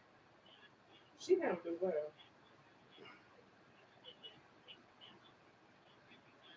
I ain't staying on the phone for this long. Ain't no way in hell I would have been hung up.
All right, like I said, I would have been hung up too. Shout out to Jasmine Crockett for being a good sport. She was definitely on that John explaining herself way too much. We played Cardi B. We talked about the pop of the balloon. Oh yeah, well, I guess real quick before we get out of here, shout out to Chris Brown. Chris Brown is, I know I kind of mentioned it when we were talking about the but Chris Brown is doing a stadium tour, and I guess when he comes to the DMV area, it will be, I guess, in conjunction with Broccoli City. I don't know how they're going to separate the tickets or doing the ticket sale, but I did see when he comes here, I believe he's going to the National Stadium, and I'll get. I mean, maybe he's using them just to help. Separated two different places. What you mean? Chris Brown will be in the next stadium. Broccoli City Fest is in the Army Stadium. So what he probably just using them to help promote it? Because Meg did last year, right? She performed for a part of her tour. Yeah, but I think when people thinking about Chris Brown, they think Chris Brown coming solo dolo, especially the way he promoted it. This is his 20-year celebration. He's doing the stadiums. He's calling it the Breezy Bowl. And that's why when I seen it say DC, I was kind of like, DC don't got no football stadium. So that kind of threw me for a loop anyway. But to see he gonna be in that stadium, I mean, that's cool. That's a bigger stadium than the football stadium anyway. I'm just not a fan of just the DC parking situation, just like that whole park. I even seen a junk that was going viral on the was it the national? Huh? Yeah, but that's why we just even bring that up. Even the Washington Post, they got their little Twitter or Instagram page, both where they post on both of them jokes, and they had the signs up for even opening day games. They was charging people $100. Like, bro, who's gonna pay $100 to park somewhere? People that going to the games. You know how much it be for the damn Wizards shit? You probably pay more for damn parking than you do pay for the tickets. Yeah, I'm not going nowhere. I got to pay $100 to park. Like, this ain't Magic City, nigga. I'm not paying $100 to go to no baseball game. Like, are you serious? I'm gonna pay it if I don't want my car broken into. I mean, you're gonna pay because you you got to pay to get your windows and shit fixed. So I mean, at the end of the day, that's when you put it like that. And shit, you can't Uber because Uber you're gonna be paying the same amount too. Yeah, I guess when you put it like that, I guess it is what it is. I mean, real quick, and I guess just our last little bit of sports news before we get out of here. The NFL has put in a 15-yard penalty for CeeDee Lamb's signature nose wiping thing. And of course, if you are a fan of hip hop music, y'all know. I mean, you can listen to the music. I ain't trying to be a rap, but I'm trying to figure out who actually went to Roger Goodell and explained to what the nose wiping thing means. Because you gotta actually have to be a fan of rap music and actually listen to the words to even understand what wipe your nose means. No, but didn't they bring it up during the trial? Because when they even said LeBron did, right? Right. No, of course. Yeah, listen, of course. But somebody had to bring that. If I'm not paying attention to the Young Thug trial, somebody had to bring that to my attention. That's why you are all these young people. For you think? I'm pretty sure they hit it. Somebody said something about it. That's crazy though. Like, I mean, and that's what I say. I seen people on social media kind of like people were like, you kind of seen people on two different sides of the fence with that situation because it's kind of like, yeah, no, like I get it, yeah, and no, like it's like, what would be your reason? What of finding him? No, what would be your wiping your nose? Like what is that? And that's my point of why I'm saying like I get it because I know what it means. So it's kind of like even when they put it under like what what did they sit here and say? It's under it's a violent gesture. So that's why I get it. Like I understand what wiping your nose means. Like what's the purpose? The gunshot or whatever you get a penalty for. That little white boy that's on Instagram, bro. I'm not gonna play it here because I don't want to hurt y'all ears, but he is the funniest nigga on Instagram, dog. The little white, for people who not familiar with the little white boy, so it's like, of course, it's March Madness right now. But he do it during college basketball games, and he was doing it before March Madness. But like a lot of the kids, when they be making threes, they be throwing up different little gun signs or different little gang signs. So if he catch somebody throwing up a gang sign or lifting up their jersey like they got a gun up under the jump, he'll freeze the video and he will Google whatever neighborhood they from. So they from like an official neighborhood that people like is kind of known for getting cracking. He'll be like, all right, you got to pass, whatever the case may be. And then if you from somewhere else, he gonna violate you, bro. He is the fun. Oh my, I be dying laughing watching this nigga Instagram videos because it just be so funny when it be like hoods. It look like some of them people don't be from the hood and they really be from the trenches, especially the people who be like from Louisville, Kentucky. Oh, every time though, I swear to God, he be having me crying laughing. I didn't know this is only the second time NCAA history that all number ones made it to the Final Four. You said there ain't none? No, they're all the number one. It made it to, but because you know what I mean. And the last time was Russell Westbrook, Tyler Hasselberg. Damn, let's just look at it. It was him, Derrick Rose, and Mario Chalmers. But you know, a lot of people sit here saying the reason why that is because of the NIL deals, because it's like basically all the big name schools can really afford to get all the good players now. So it's not like no miscellaneous. It's like Ja Morant wouldn't be going to like no miscellaneous school no more. Oh, I wouldn't say that. I mean, but it's kind of true. I'm not saying I wouldn't say. I mean, I guess because, and I think that's more so why the football doesn't do the whole tournaments down, because anybody can get beat. I think it's more so how with the football compared to the basketball, you try to kind of control who plays who compared to how with college anybody can beat anybody. And I think, like I said, just this year it was real top heavy. I feel like that's gonna be like that for a minute though. No, because I mean it looked like a team like Maryland. Nobody expect them to do what they did.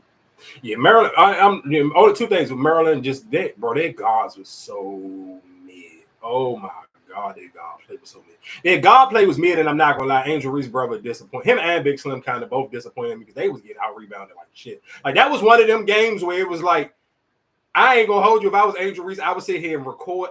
Every time somebody sit here and try to devalue rebounding, I would just play that Jeff Van Gundy with his whole jump. Because I'm the nigga. He was going so crazy, and he was going extra crazy because she was right there. He was like, bro, there's no way in. How are you? No, they was getting housed on the boards. I'm like, dog, y'all not. And they was so much like bigger and stronger. Like, don't listen to me, kid. I'm not gonna lie to you. Her brother John, like that nigga kind of like a dog, but it was just like he was getting out rebound the whole entire game. And Big Slim, the freshman, he couldn't get a rebound either. He was cooking, but you was getting cooked too. But Maryland, their point guard, man, their Maryland guard play was trash. The only two niggas on that Maryland team that was looking like something was the freshman youngin and her brother. Like them two was like, but they wasn't even going to them enough. Like it was like, man, I'm not gonna lie to you. I ain't heard, of course, because Jeff Van Gundy ain't been, because he ain't on the John with Mark Jackson no more, so you ain't heard him in a minute. But to really just kind of hear him coaching, and it was like, bro, give him the, why y'all not feeding him the ball? Every time he get the ball, he's cooking his man. That's not Stan. Oh, that's Jeff. Which I thought that was Jeff. Stan is still coaching. Stan is on the coach staff. So he must be. It's Jeff. Yeah, Jeff. The one. Okay. Jeff is the fat one. Yeah. I thought Stan. Yeah. So the fat one. I'm sorry. Yeah. Jeff Van Gundy is the skinny one. Stan is the fat one. Yeah. So who you said was calling the game? I thought it was the one that was with Mark Jackson. No, he's coaching. He's on the coaching staff. Oh, well, the Stan Van Gundy one. It was one of the Van Gundy brothers. I don't know which one it was. It was one of them. But he kept making it like he was like you could just tell his coach brain. It was like, and now you kind of like that when you listening to the game, where it's somebody who kind of really just like pointing out like, bro, what the hell is going on? But it kind of makes sense. Like Maryland coach was kind of already checked out anyway. He kind of really didn't, which kind of makes sense. It kind of didn't matter because of course, both of your best players realistically. They're going to get drafted in the NBA anyway. So it's kind of like, nigga, okay, if I go we make it to the Final Four, it's not going to make or break us regardless. Like both, of course, probably for both of them, if they could have made it deeper, it would have helped their draft stock go higher. But just off of namesake, like, to me, I mean, we know just the business wise, regardless. I mean, somebody gonna draft Angel Reese's brother just because it's fucking Angel Reese. And then the freshman nigga, he real live really be cooking shit, so he gonna get drafted. And the only other nigga in that draft, I mean, it seems like realistically right now, the people talking about in the draft class, of course, number one gonna be Cooper Flag, but outside of that, like I can still see both of them.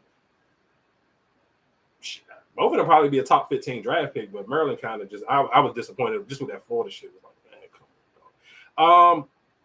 Is there any other news in sports? I feel like sports kind of just been like March Madness. I feel like I'm missing something I wanted to say before we got out of here.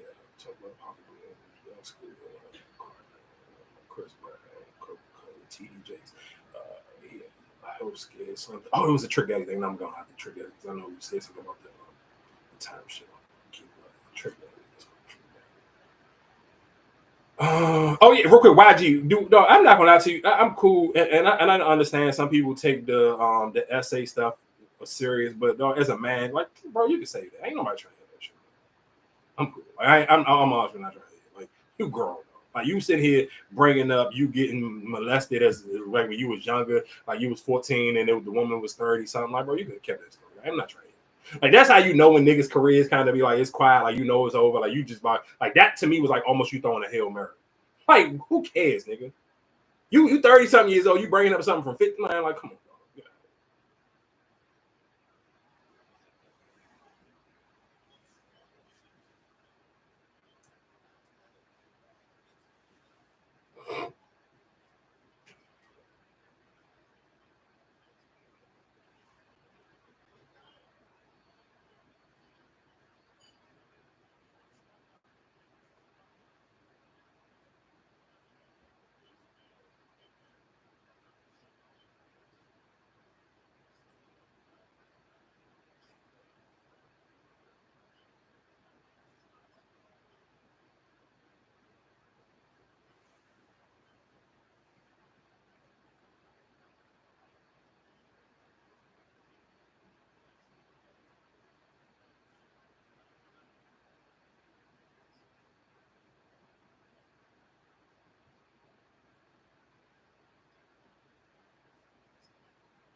I don't. To be honest, I just played the clip. I really don't have no real commentary behind it, bro. Like it's trick that. And when I hear some of these things, and I kind of be just even looking at the comments, I'm like, why? I don't understand why people kind of even get upset because it's like, bro, it's Trick Daddy, and it's like realistically, you wouldn't have sex with Trick Daddy, so why you even care what Trick Daddy got to say? If I'm being honest, like I'm not even gonna lie to you. Like, and then shout outs to Will Smith for whoever he had running his promo. I'm not nobody's. I ain't listening to no Will Smith album 2025. It's 2025. Like, let's be serious. I don't care what he said on here. Like, I'm not like if you want to hide something from me, put it on the Will Smith album. I ain't gonna hear it. I don't care about it. That's another clip. I should have played it earlier with DDG. He said you can't live off of $10 million. You ain't even 30 years old. Nigga. I don't give a fuck what you talking about. It'd be like sometimes we just like certain shit. I'm cool. I ain't got no opinion on that. Matter of fact, I should have added this into it when we were talking about sports earlier. Shout outs to Candace Parker. Candace Parker will be getting her jersey retired on June 29th at the Crypto Arena from the LA Sparks. So I believe her and Lisa Leslie will be the only two women with their jerseys hung up in the Crypto Arena. So shout outs to Candace Parker. Of course, that's an amazing company to be in, to have your jersey retired next to Lisa Leslie. So shout outs to Candace Parker. And I respect that Candace Parker really never don't talk about that Las Vegas Aces championship she got, because that shit really don't count. Like, you won a championship, but you ain't. Because she barely played that season. Yes, she did. That was when she was good. No, you're missing one. No. That was when she got hurt. Yeah. Towards the end, but they was cooking. Of course, listen, I get that, but that still was that was a cheating jump. Like, that team was already coming off of a championship. That was the second one, right? Yeah, this was the second one. Like, they already won a championship the year before that. It's you and fucking Asia Wilson. Like, come on, bro. Like, that's not fair. So they was going for the 3-peat. No, they was going for the 2-peat. This year they were trying to go for the 3-peat. Right. So they got 2, and they lost to New York this year. Yeah. No, I think